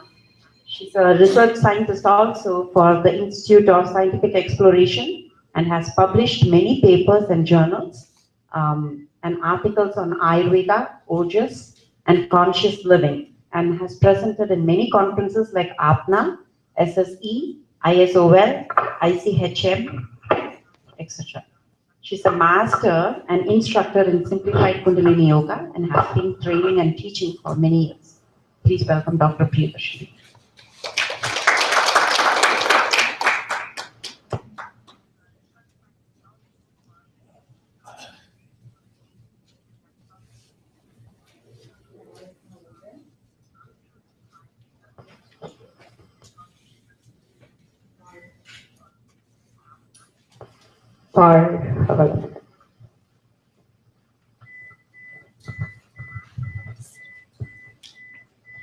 Be blessed by the divine. Be blessed by the divine. Be blessed by the divine. Welcome all to this session. Dr. Shan actually started off with Ayurveda, so it's very easy for me to explain and continue. What we have here in today's presentation, 100 ways to practice Ayurveda. There are really more than 100 ways, but we are going to discuss only a few of them because we have 45 minutes left.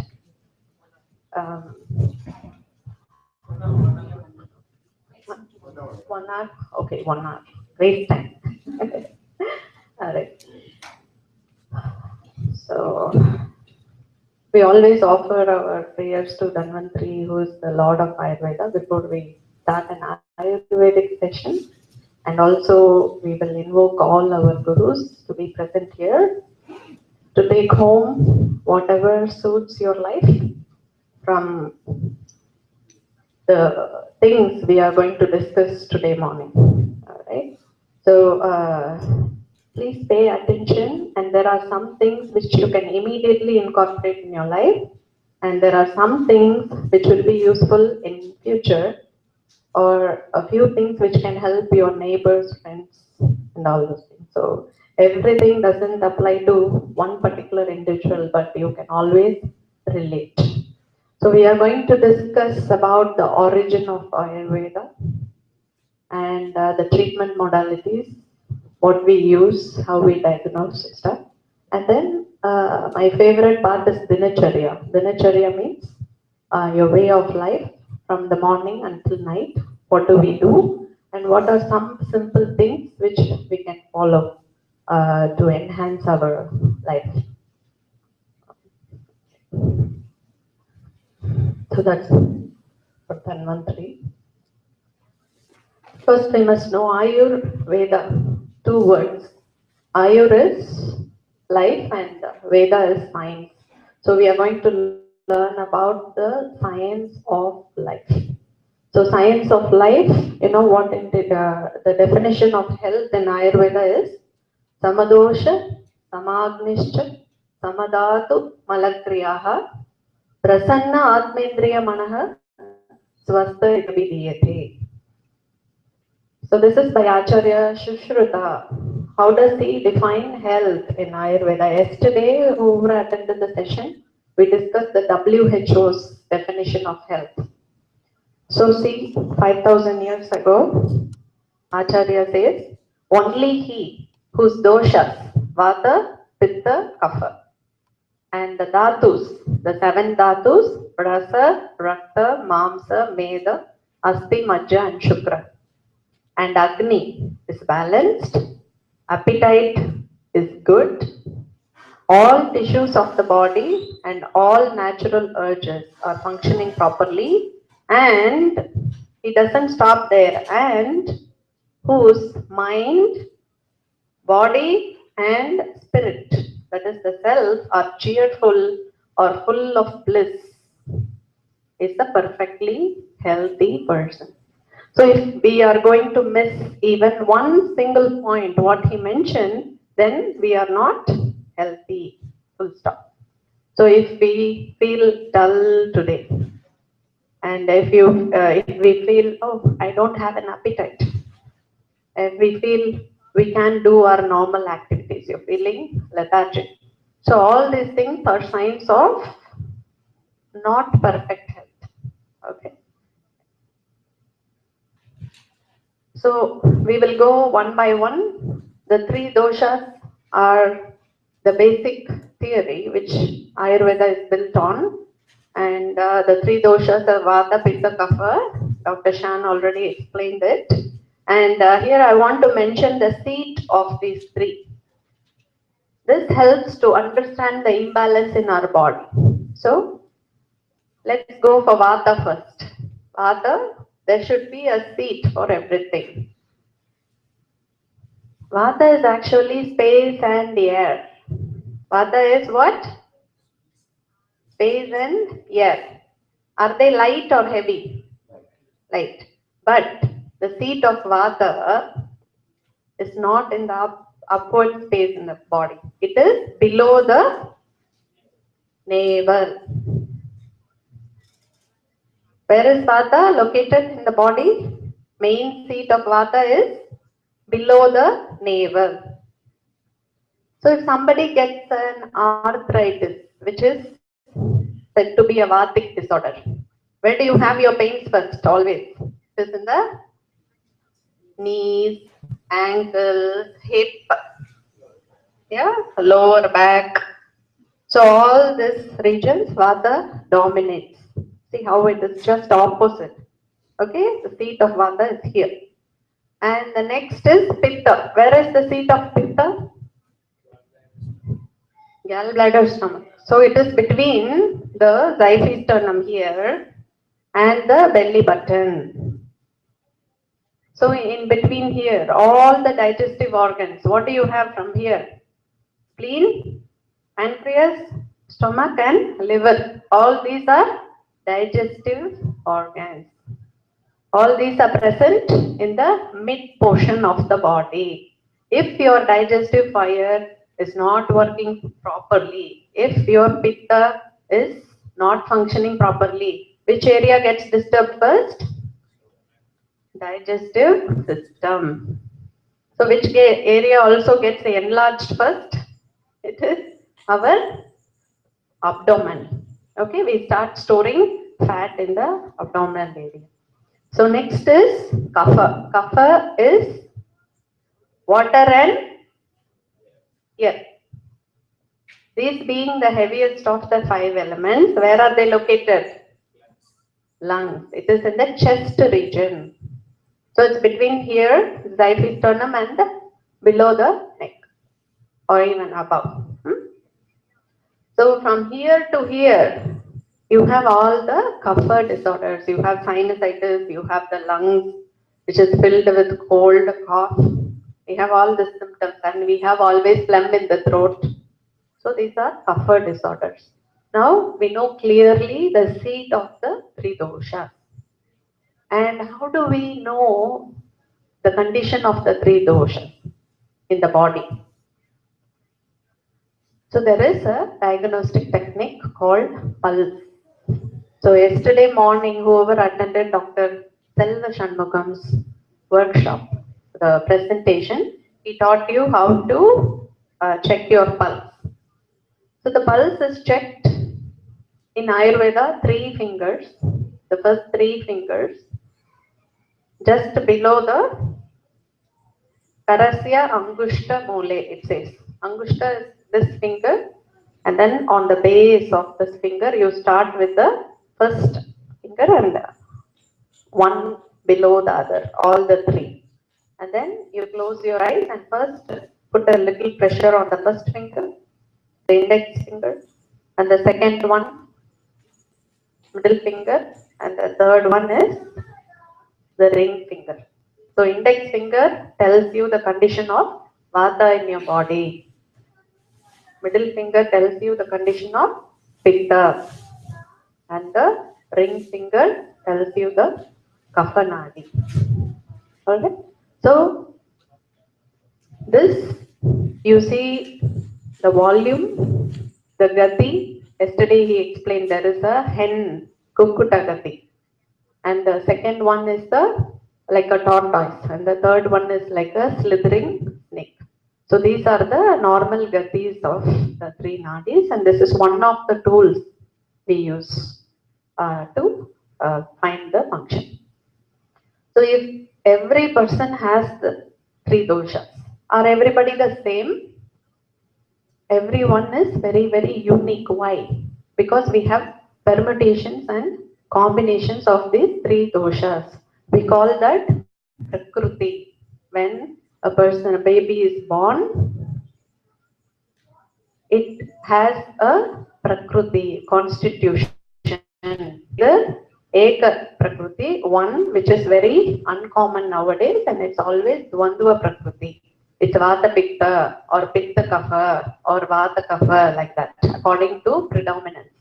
And this Vata Pitta Kapha predominance always changes during the day.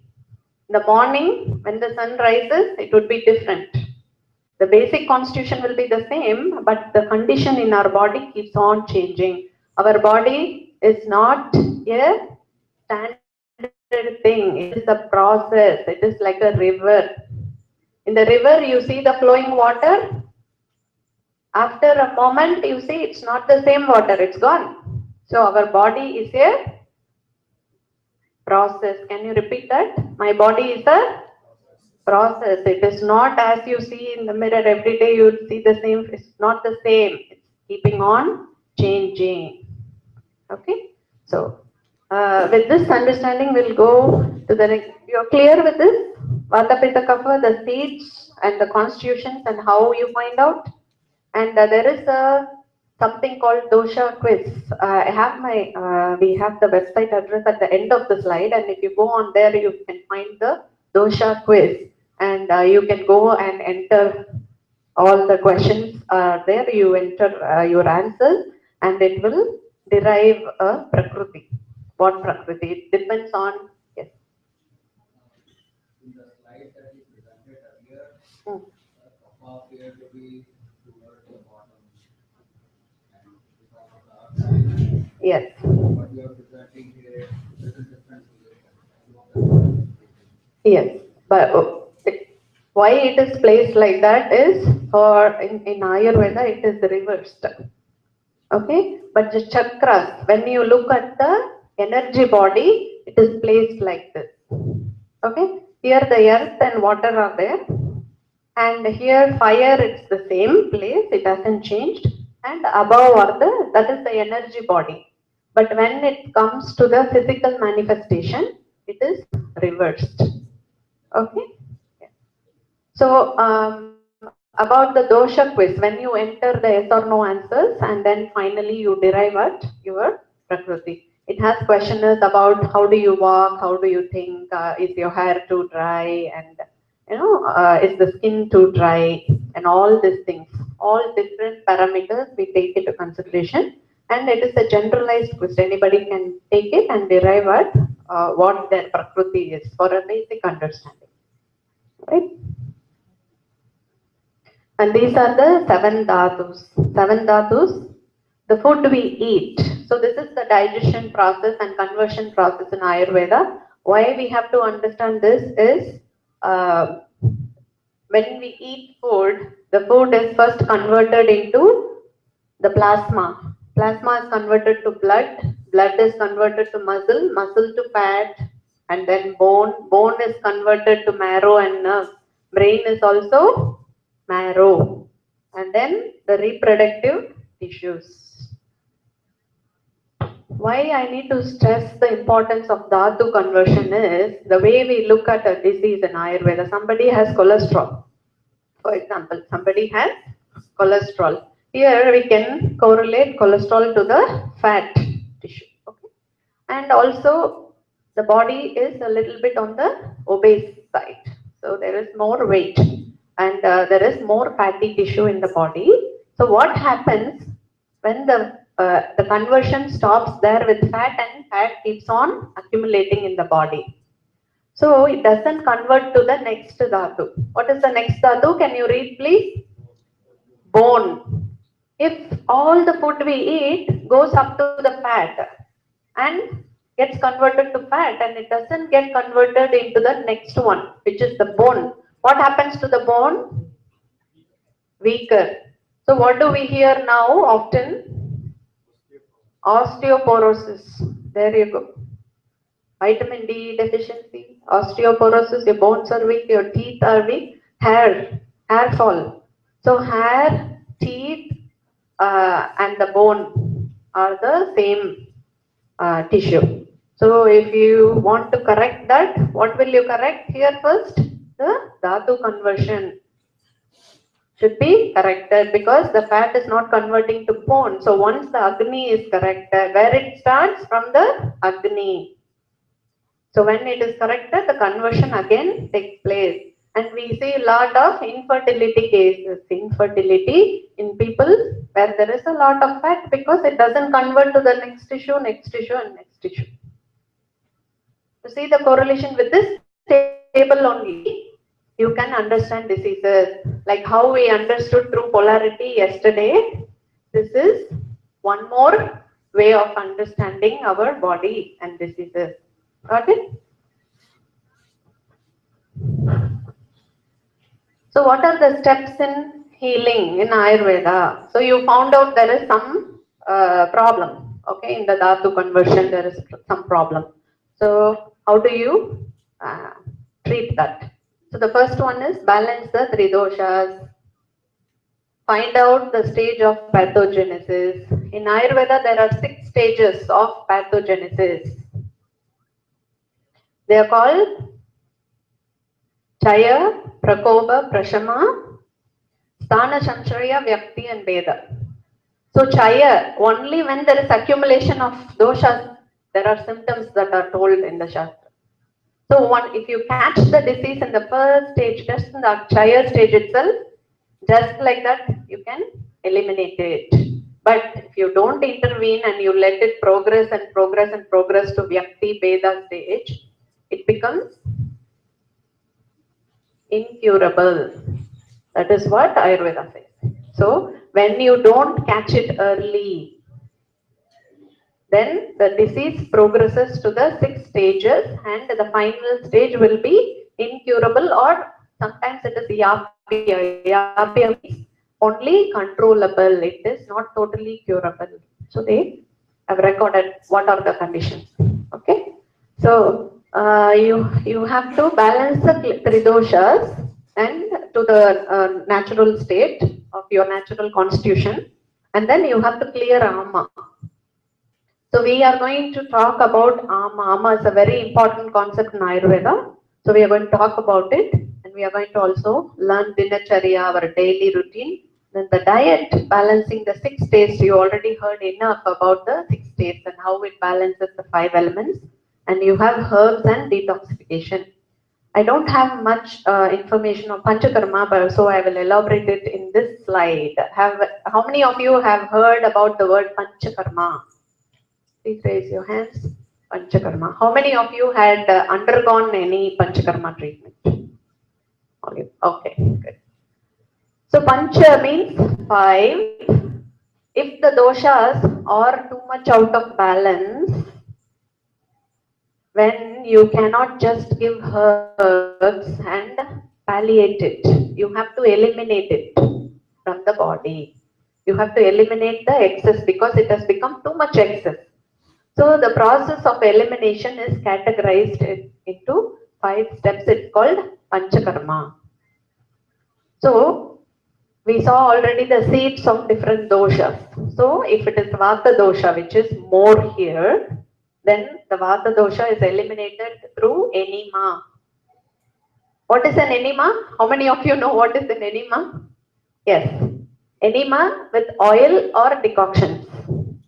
Okay, it's called Basti in Ayurveda. What is it called? Basti. So you insert the fluids through the anus. Alright, so that is Basti. It is closer to the Vata region. So whatever Vata disorders are there, the line of treatment will be Basti. So next is here, Pitta.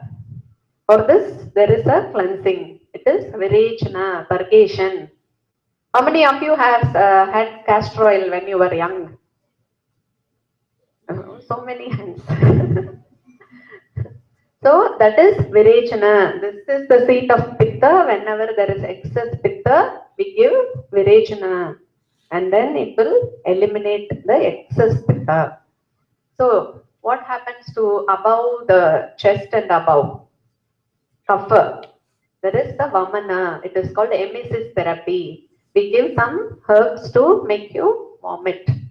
So that is called emesis or Vamana. These are the three main Panchakarma, and there is another one for the brain, strengthening the brain and eliminating doshas out of the head and strengthening the neck and sense organs. It is called Nasyam. Nasyam means nasal drops. So there is a few drops. There is something called Anu Thailam, which everyone can use, 2 drops in both nostrils. As soon as you brush, wake up in the morning, and 2 drops in each nostril, it will clear all the sinuses, and it will strengthen the sense organs. All right. So that is, yeah. If it is pure sesame oil, we can use it. If it is pure sesame oil, even ghee can be pure ghee can be used as Nasyam. All right. So these are the Panchakarmas which are used. So can anybody do, can I just go and drink castor oil just now? No. Whenever you have to cleanse your body, there is a Purva Karma, which means your body has to prepare to let go of the toxins. So preparing the body is Purva Karma. What does it include? It includes oil massage and steam. What does it include? Oil massage and steam. So we already heard a lot about oil bath. Yesterday our Siddha doctor mentioned every Saturday you should apply oil and take a bath. It's also a process of letting go of the toxins. So the body is massaged in a certain way, and then when the steam is there, it is the both way detox. Half of the toxins come to the intestines and half of the toxin go to the skin. So when all the toxins in the skin is eliminated through steam, and whatever has come to the intestines will be eliminated through either Virechana, emesis, vomiting, or through the enema. Okay, so that is about Panchakarma. So the first thing in healing is Nidana Parivarjana. I just put this word here because we all should know we have a particular symptom, and yesterday we know how to find the root. Which organ is affected, we found out. But what is the cause? I want to cite a case study here. I have an example. There is a small boy. He is in high school and he comes to me in New Jersey, and he is getting boils everywhere in the body. Boils. And they postulate that it's very big, painful, and his doctor put him on antibiotics, and then again after a while it's gone and it's coming back again and again. So when we inquired about the diet, no, he's going like 6:45, his bus comes, and he wakes up at 6 o'clock. Within the 45 minutes, he has to eat something and go. So he doesn't like to eat some solid. So what he drinks, milk for calcium and orange juice for vitamin C. Both together, one after the other. Do you know the cause now? We are going to learn about incompatible foods in the coming slides. So what happens when he drinks both together? The body becomes toxic, and it tries to eliminate it through the skin. So when it eliminates through the skin, whatever medicine he is taking, it is not working for him. Temporarily it suppresses, and as soon, because the nidana, which is the juice and milk together, He hasn't avoided. Nobody told him that this is the reason. But in Ayurveda, they already told. That, that's why we always have to look into one's activity. It's about keeping awake in the night. You remember? Yeah. So improper diet, we call Mityahara, improper activities, Mithya Vihara, and factors affecting the mind, the Manasika also is very important, anger, sorrow, and fear, etc. Yesterday we saw the relationship between the organs and the emotion. So whenever you're clinging to one emotion all the time, that organ is definitely going to be affected. You can write it down and keep. If you want to be sad all the time, take care, your lungs are going to become weak. So choose to be always on the positive side. Do everything and anything you can to keep your emotions on a positive side. So as we discussed, we have preventive and palliative modalities in Ayurveda. Prevention is always the first thing, it's the best thing. So for prevention, we have the Dinacharya, because we know Ayurveda is the science of life. It says what you will do from morning till night to keep yourself healthy. And once there is the problem, there is the disease that comes, there is the imbalance that has occurred, what do? You try to do the palliative measures first. So palliative measures divided into two parts. One is Shamana and the other one is Shodhana. Shamana is balancing the doshas using herbs and other preparations, Ayurvedic preparations, and externally using oil, external application, and internally you're using different herbs and herbal preparations, herbo-mineral preparations. Alright, that is palliative. So as I said, if the doshas are a little more, then that can be controlled only by Shamana measures, then you go for Shodhana or the 5 cleansing techniques. They are also called the detoxification techniques. So even a healthy person can undergo detoxification, the Panchkarma, twice in a year. Once in this country, I have observed the best times to undergo detoxification is the spring and the fall. You could go for a minimum of a 3-day detox, which can cleanse your system and keep it ready for the next 6 months. Okay. So Dinacharya, daily routine. Okay, I want you to tell now. Okay, after getting up, what will you do first? Brush teeth, drink water, hot water. Anyone else? After getting up, what do you do? Coffee. Coffee. Wow. Huh? Yes, he is honest. That's good. Bed coffee or after brushing? Bed coffee? After brushing. Okay. So, and after brushing, we use the toilet and we exercise and we take a bath, study, some for kids, okay, not. And we take food and we go to work. So this is normal. Most of us do this. I have not included coffee and hot water. Sorry about that. So this is what Ayurveda says. It says one after the other. So first you get up. And what do? So how does this happen? When you get up immediately, you use the toilet. You want to pass motions. How your body is ready? It is dependent on the food you eat the previous night and also the time you go to sleep and the time you wake up. 3 things involved. If you want to straight go to the, because you're changing position. Lying down, you're sitting up, standing up, immediately you should get the pressure and go. Even though we don't do this. Okay. Yeah. So, next is brushing and prayer. Prayer or meditation or whatever system you connect with consciousness. Collyrium, we are going to discuss about it. It is the eye drops. Okay. Nasal drops. See, these are part of daily routine. They have told this to do every day. So you don't have to go to Shodhana, Shamana, whatnot. You know, this is what you do just to remain healthy. Oil application.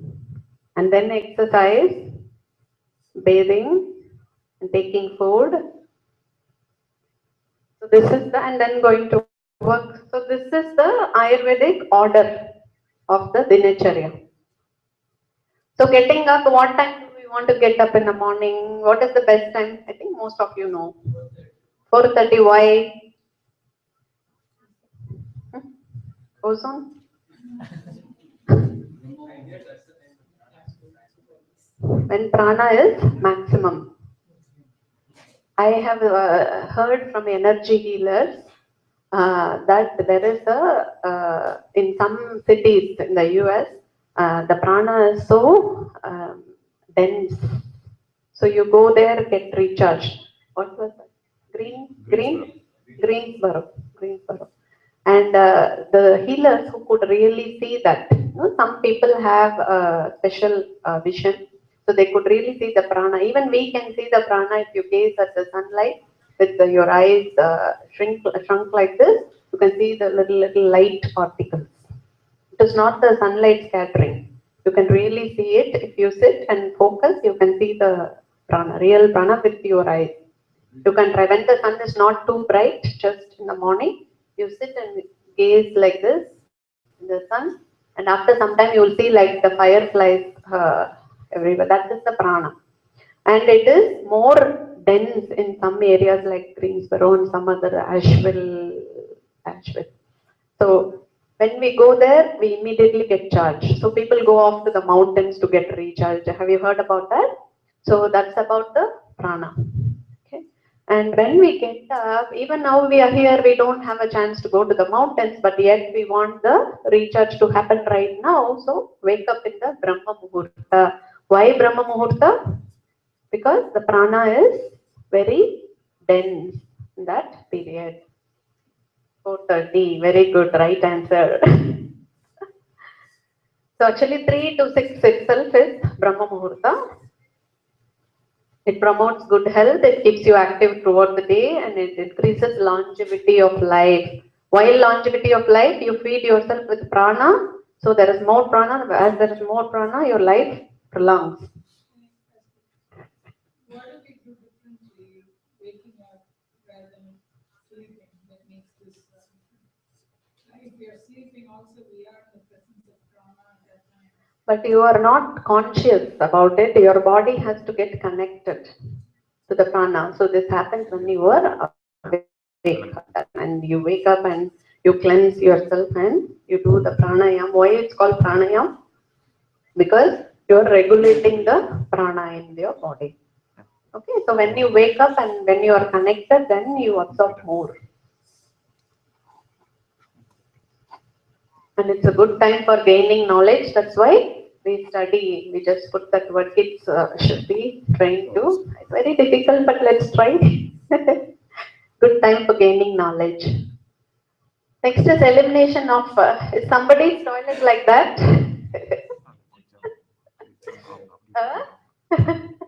With a cell phone on one side and computer on the other. See, we should not suppress the urges. Purge facing north, that's sometimes it doesn't. During purging, one must not engage in other work. Perfect. No newspapers or magazines in the bathroom. Please remove it as soon as you. No cell phones and browsing.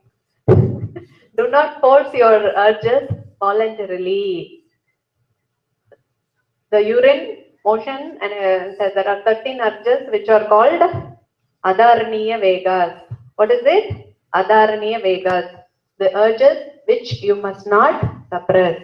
If you suppress, there are going to be a list of diseases that follow. Okay? If you don't suppress any urges, your body is the most important thing than word. So if you want to use the bathroom, if you feel, respect your signals first. You want to go, you go. Okay? So if you suppress any of the 13, or some of them are like sneezing and urine, and then the gas, and the motion, feces, bowel movements, and these are the urges which you cannot suppress, should not suppress. Okay? If you, one example is people who are in meetings and they can't use the bathroom frequently, they suppress the urine, it causes kidney stones. Okay, it's a very common example. If you go and ask them what is the history, then they will say, you know, that they have been. So brushing, there is enough that was discussed by the Siddha doctor, not using toothpaste with fluoride and harmful chemicals. So you can switch to something like Himalaya Botanic toothpaste, or any toothpaste that doesn't have, they are fluoride free and paraben and SLS free and gluten free also, this one. So you could use that, or the best is to use, these are the herbs that are indicated in the Ayurveda, and they are present in most of the Ayurvedic tooth powders you find in the market. They all have more or less similar this formula. The Vata, Asana, Nimba, Khadira, Karanja, etc. So they say first, the lower teeth should be brushed first. So that is one thing that is mentioned. So just to let you know, lower teeth first. And then massaging the gums is very important. And scraping of the tongue should be done daily, but not too hard. I know a person who lost taste buds because he scraped too hard. Okay. And the Kavala and Gandusha, they are also pulling. How many of you heard about oil pulling? Good. So what oil do you use for oil pulling? Coconut oil. What else? Gingerly oil. Cornflower oil, no. Yeah, you could use sunflower oil or olive oil too. Both are same. Gingerly oil and sesame oil are same. So you could use just 1 spoon of the oil, keep it in your mouth, and then you start swishing. Can all of you swish? Yeah. Start swishing until your mouth becomes full with the saliva and oil, so your mouth could not hold it anymore. So what are the benefits you know about oil pulling? Spit it out. So don't spit it on a plant or anything, otherwise it's going to take all the toxins from your body and the plant will die. So always spit it in a, make a hole or in the toilet. Okay. What are the benefits do you know? Can you say one by one? What are the benefits of oil pulling? Detox, very good. Number 1. Then? Lubricates what? Oral cavity. Strengthens the teeth and gums. Strengthens skin, yeah.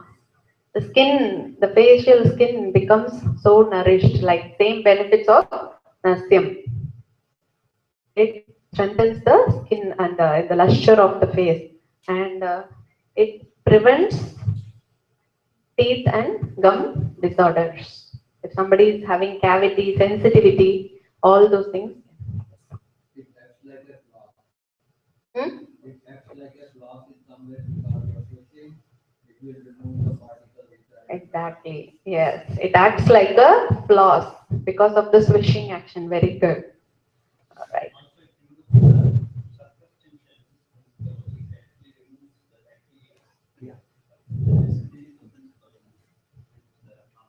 So Shan says it helps in removing bacteria from the mouth. Okay. So that is. Saying don't use the mouthwash. Mouthwash is not necessary if you do oil pulling every day. Is it after brush or after brushing? After brush. You want to do it every day? Every day. Every day. Huh? Mouthwash can remove the friendly bacteria. Yes. Because friendly bacteria is very necessary for you.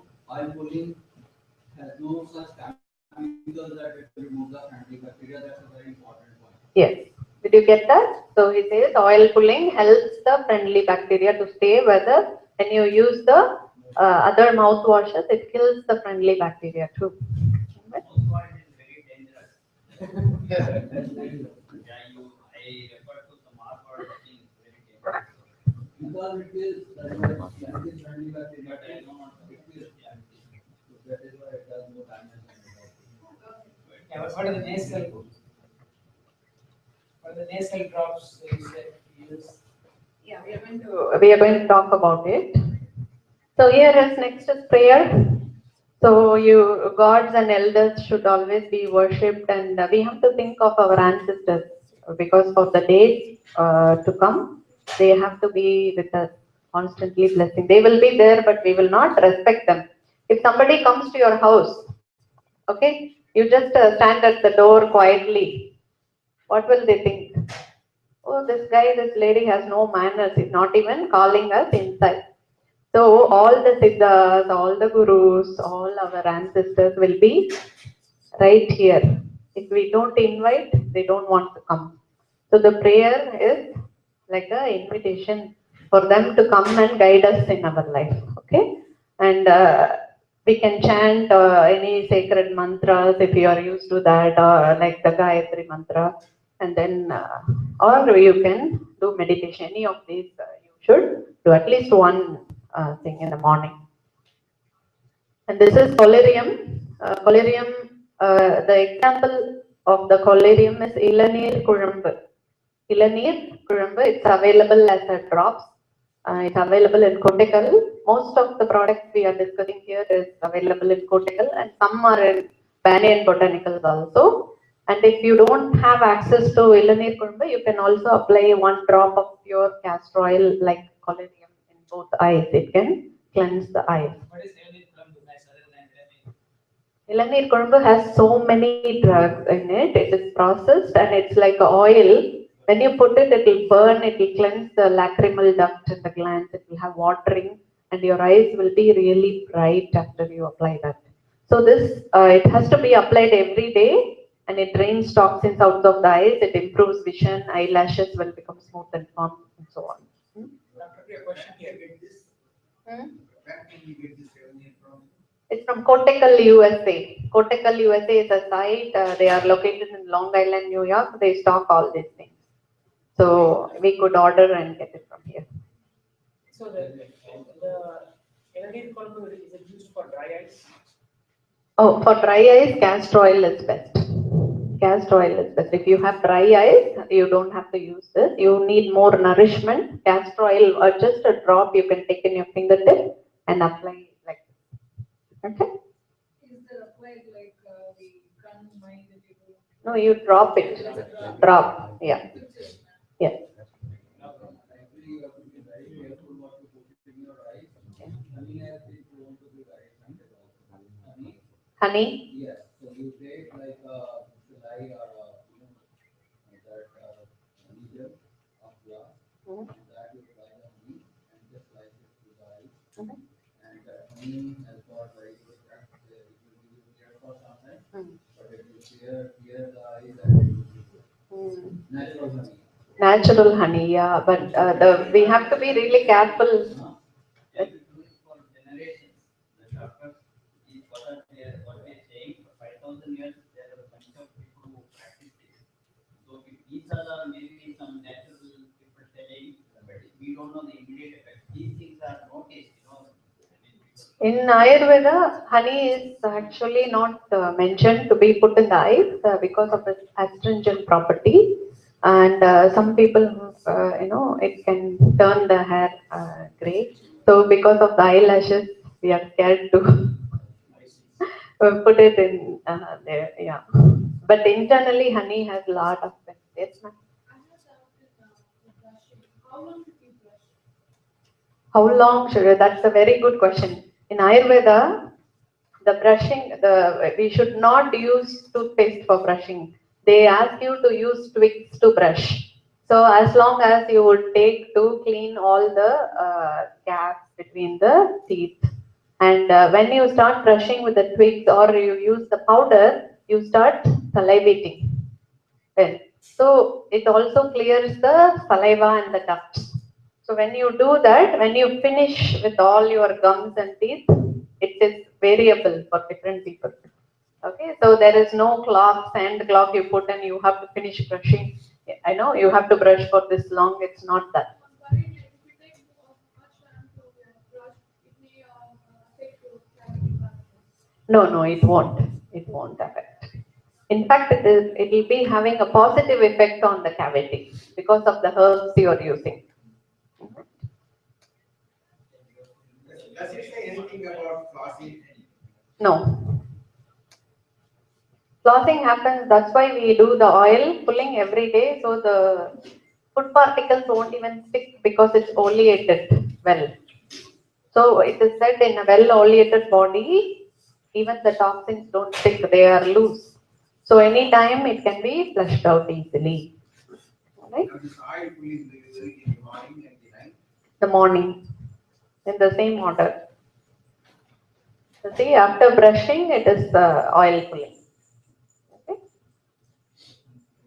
And then regular use of nasal drops. This is called nasyam. Apart from regularly using the nasyam, we have it even as a part of panchakarma. When we have a problem with the neck herniated disc, or we have a problem with any of the sense organs or sinusitis, all this. All these things help, the nasyam helps to clear all the conditions. Okay? So it improves skin texture. It's same as the gargling. Gives pleasant smell to the mouth, even though it's applied to the, because most of the foul breath it comes from the tract behind the nose, nasopharyngeal region. So when the nasyam is given, it clears the region. So you have this. It gives a sharp and deep voice for singers. Prevents wrinkles, gray hair, and black patches. I think this is the best part to motivate somebody to do this film every day. Okay. What do we use? That's the anuthylam. Anuthylam is a very common. Every day, 2 drops each nostril we could use. Anuthylam. Right? Where do you get this? Kottakkal, Kottakkal, USA. Kottakkal, USA.com. No, Kottakkal, not Kottakkal. No, that is here the website is Kottakkal. And oil bath, pure ghee can also be used. And this one, the oil bath or abhyanga, it should be done every day, but and we could use our sesame oil. But nowadays, fast lifestyle, we can do it every day, so we should do it ourselves at least once a week, whenever you know, and in the morning. Why? Because you get a chance to touch your own body. Anybody touch or pat your own body? You do it for the kids, you do it for others. Oh, nice. You know, the children, babies, we do. But what about us? Each of the cell is working day and night. You know, so it is a very nice way of saying thank you to yourself. Okay, good job. You did a good job today. I was happy today. No, gratitude. So oil massage can be emotional bonding to yourself, loving yourself, caring yourself. All right. How long you have to use the oil? Applying. How long? 20 minutes should be the minimum, and maximum can be an hour. Yes. Can you use shampoo or like CFI is available? As long as the shampoo is free of the harmful chemicals, it's okay. But you can always use the Shekai if you are used to that. Is it available here? Yeah. In Himalaya Herbals, we have a shampoo that has the fenugreek in it. So it's real fenugreek. You can feel that it smells like fenugreek, and it's like how you soak fenugreek and grind it, the shampoo will be like that. Himalaya shampoo, organic shampoo. So Himalaya, I use the Himalaya range of product because it's better than the other store available one. I think you can go on the website and buy it. If you go to basement or whole food, there's Natural, yeah. so many organic companies have come. Yeah. You can use the organic in the natural.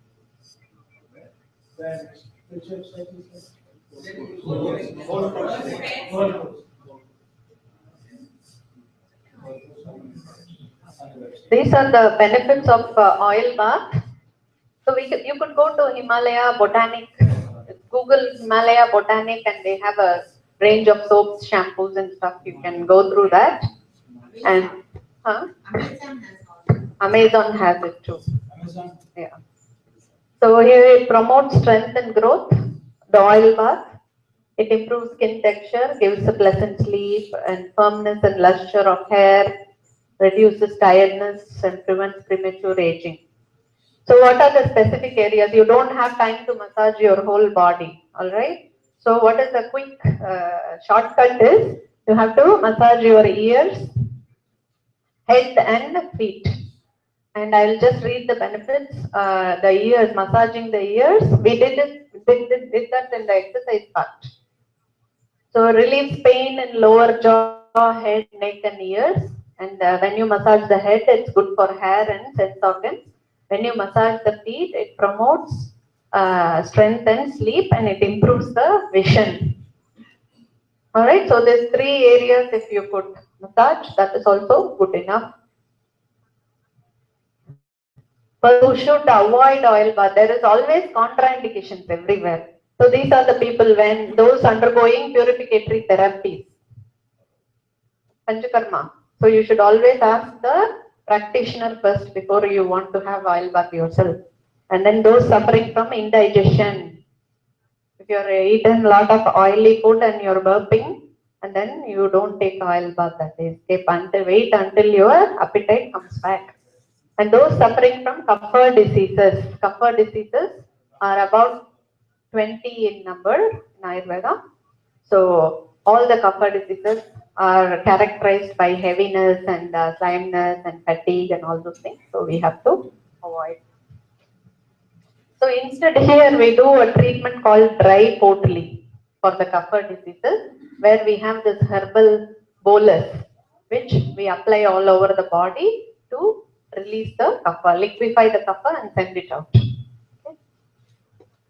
So exercise, very important in Dinacharya. It must be done half your capacity. If you are walking, running on the treadmill, or doing whatever exercise, how much should you do?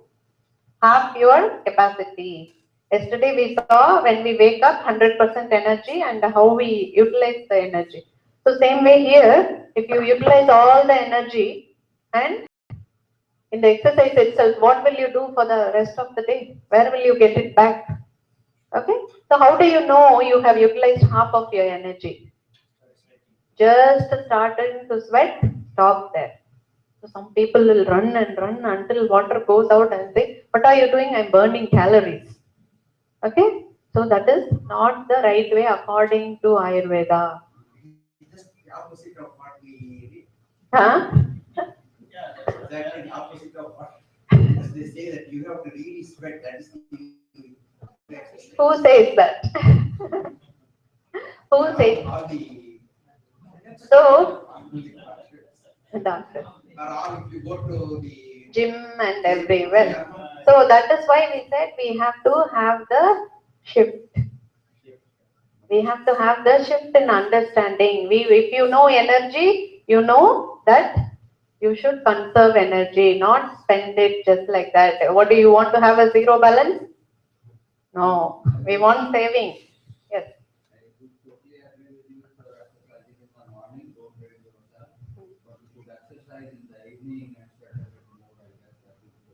Yeah.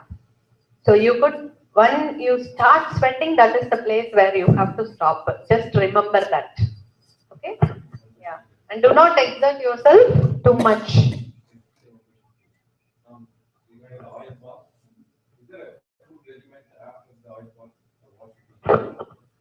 We are going to talk about it. So benefits of exercise, you all already know that. We'll skip it. It should actually promote appetite. And it increases your stamina, that is your capacity to do work, and the body becomes firm. And the bathing, it's cleansing and cooling, it improves appetite, and normally one rule is the head temperature, it should be colder than the body. So you cannot use very hot water to for your head. Okay? It should be lukewarm because it's very cold here. It should be, if it is in India, I can say cold water for the head, but here it has to be lukewarm. For the body, it can be warm. Okay. So it promotes, it's the same, it increases longevity.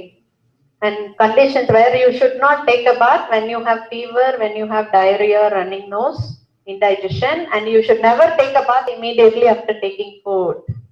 How many of you eat breakfast and then take a bath? Saturday, Sunday, not every day. So please avoid that. So regimen of taking food, it should be. One more question about taking bath. Some, especially in United States, they suggest that you take bath and then before you go to bed, so you can have a good sleep. Oh, that is not necessary. We can do our relaxation technique before we go to bed, but a foot bath is beneficial. It has the same effects of taking a full body bath. It relaxes your nerves. So you can have a warm foot bath. That's a good one. So you should always offer prayers to God, and also be thankful to the person who cooks the food. Okay, always be thankful, and just think in your mind how many people's effort is there in your one bolus of food you're holding. There are the farmers' effort. See how many people worked on your rice, how many people worked on your vegetable, how many people worked on, all these things. Just because you get it in front of you in a plate so easily, don't forget them. All of the society is working to bring that one bolus of food to your plate. So be very, very grateful that you got, like in the Christianity, they will say, thank you for the daily bread. Like that, we have to offer our thankfulness to the society. To the husband? Because you are cooking? I'm sorry, I didn't hear you. To all the husbands. Husbands work on the computer, they don't work on the field. But there is nothing wrong in thanking the husbands too. We are indeed thankful. But the same way, you will have to always be thankful to the life partner, because nothing is easy. Okay, so you have to respect all the efforts in every way. All right. So the food should be palatable and easily digestible. It should have all the 6 tastes. Prashant has given us a beautiful formula how to balance the 6 tastes. And what are the 2 tastes that we normally miss in food? Astringent, then bitter. So what are the 2 tastes in the elemental form? Astringent and bitter are Akash. So what do we lack in our body? The lightness of the Akash. Akash is light. So we are always feeling heavy. We don't have that pep. Okay? Why? Because the Akash factor is less. So when we start eating balanced, bitter and astringent, then you get the lightness again retrieved in your body. Tuvarp, it is in the pomegranate. Especially the skin of the pomegranate is used as medicine. You can boil it in water and drink it. Kadukai, yeah, haritaki also tuvarp. And 2 more points I would quickly like to stress here. You have to chew your food at least 15 to 21 times in your mouth with the mouth closed. And do any of you know why? You must already have heard about this during any food conversation. Stimulates the gastric enzymes. Stimulates gastric enzymes, very good. Why mouth closed? Germs won't come inside? Okay, good one. Next. No air will go inside. That's a very good one. Yes. So what happens if air goes inside? Who cares? I keep on talking while I eating. What happens? Belching? Good. Digestion problems. Why? Air bubbles in the food. Okay. Okay, what happens is you have the saliva secreting. And when you talk, it easily dries up the saliva. When we keep on talking, we want to drink water. Why? Because it dries up the saliva. What is the function of saliva? It's the first stage of breaking down the carbohydrates. If you don't break it down, how many teeth you have? How many stomachs you have? Only one. So 32 teeth. 32 teeth we have, so we must use it more. But only one stomach, use it less. So grind. Okay, it breaks down and partially the digestion is finished here, and when the food goes in, it's very easy for the stomach to absorb and assimilate. And your insulin secretes just enough to break down the carbohydrates. If you just swallow the food, you want to eat more because we are driven by the senses. What happens? The insulin has to take care of all the work. Our cells, the pancreas cells, beta cells, they are tuned for say 100 years. We use up all the insulin in 50 years or 40 or 30. Then you get the onset of diabetes because you are not using the 32 but using only 1. Chew with your mouth closed. Second rule is don't drink water 30 minutes before and after food. Okay.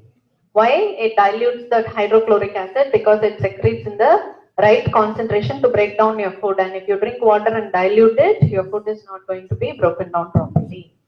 Alright? So these 2 rules, please try to follow and be mindful when you're eating. Let's skip this. It is good to walk about 100 steps. Vallalar says this. It's called Guru Nadai. Nooradi Nadakano appdinu solluvaanga. It's 100 steps. You have to walk slowly after eating. After eating. Is it a good idea to drink warm water after food? No. Like in Chinese and in Japanese, they drink hot tea. Yeah, that is in between meals. So they won't drink it with meals. They always have carry tea. By the way, I was in China for 6 months and I used to carry tea as well. Because it's a common practice. You can't see anybody without the tea jug. And they put all the herbs, and this can be taken sips of hot water. Because they are very much used to drinking hot water, and that is why they stay slim and always active. Even in winter, you can never see a Chinese lady or walking like this. They are like that. They walk really fast and their brain acts really quick. That's because hot water. Only after half an hour, at least minimum half an hour. Yes. Not immediately. So keeping awake during the night, and especially yesterday we discussed liver time. It's in Chinese medicine, not part of Ayurveda, but I want to stress again, 1 a.m. to 3 a.m. is liver time. Don't ever be awake during that time. Always sleep 11 o'clock to 3 o'clock. You should be in a deep sleep state to remain healthy. Alright. Oh, day sleep. See, day sleep is laziness, stiffness, and all these things, pimples, skin rashes also during day sleep. But during summer, you are allowed to sleep during flat. If you lie flat and sleep during the day, the doshas get disturbed, especially kapha. So what do? You can sleep in the reclining position. It depends. In the reclining position, you can sleep more than 20 minutes.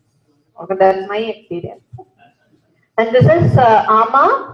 And we already promised to discuss about ama. Tongue is is the mirror of your digestive system. So every day morning before scraping, you look at your tongue in the mirror, and if it is like this, your body is not doing good. Without scraping, it should be clean. That means your digestion is good. So if it is like this, you need to address your digestion. The food you are eating or something else is not good. So these are some of the bad combinations. You cannot eat cooked and uncooked foods together. You eat chicken Caesar salad. Something. You have leaves there and you have cooked chicken meat or something there and you have other things. And when you have rice and beans also, they put lot of lettuce and all these things. So what happens now? Both have different digestion times. So one has to stay until the other one is digested completely. You have fruits also in this category. If you are going to eat, only banana can be had with food. All the other fruits, always take it apart from food. Okay? And it will cause a lot of acidity and stuff like that. Eat the uncooked fruit first, 30 minutes later your lunch, and wait till your appetite is good. And seafood and milk products don't go together, and melons, better eat the melons alone. What are the melons? Watermelon, muskmelon, cucumber is a melon. Honey and ghee in equal quantities is poison. It can cause all these things. Just go through the slide. Boils and swelling. Remember the boy I mentioned in the beginning? And pain in the abdomen, fever, loss of strength, skin disorders. This is all mentioned in the Shastras. Just please don't take only one, milk or juice.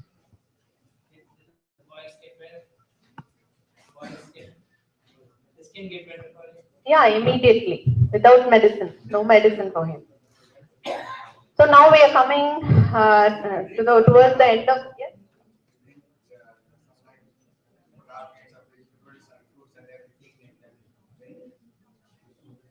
So smoothie is good if it can be taken alone, not with the meal.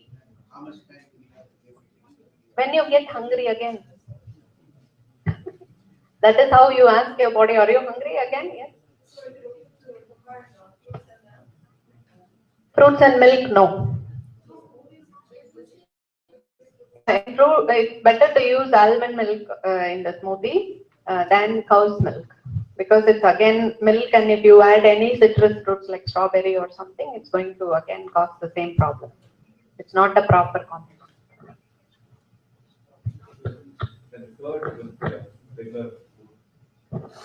So yogurt cannot be taken at night. It creates Agni Mandyam. That is one point. That's what you wanted to tell?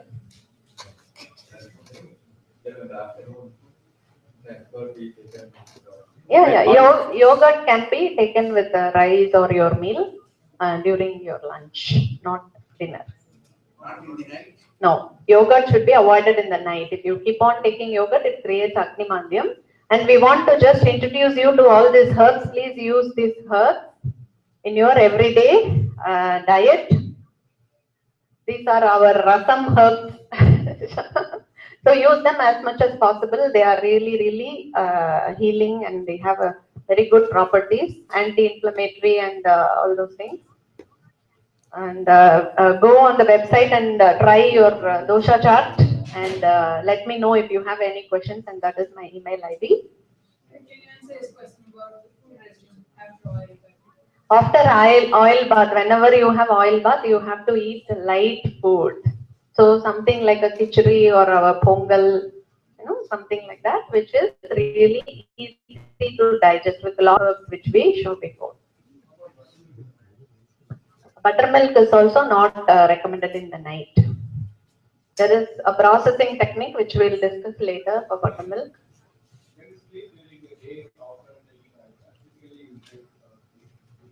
Yeah, you have to sleep only you have to take a nap in the reclining position. Yeah. All right. But thank you very much. Hope you start following some of the important points. At least avoid the incompatible foods. All right. Thank you. Thank you. Varga Valamda.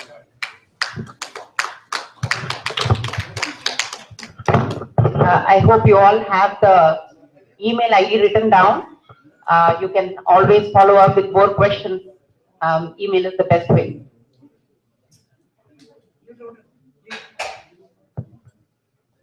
Thank you everyone for coming. We'll have a lunch break. The next session starts at 1, but because we went overboard, we'll start maybe 10 minutes late maximum.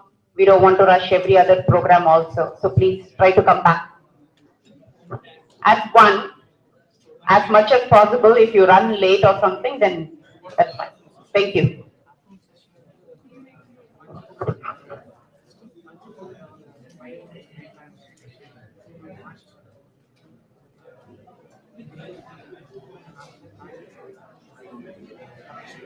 வந்து இந்த மஞ்சள் பதனம்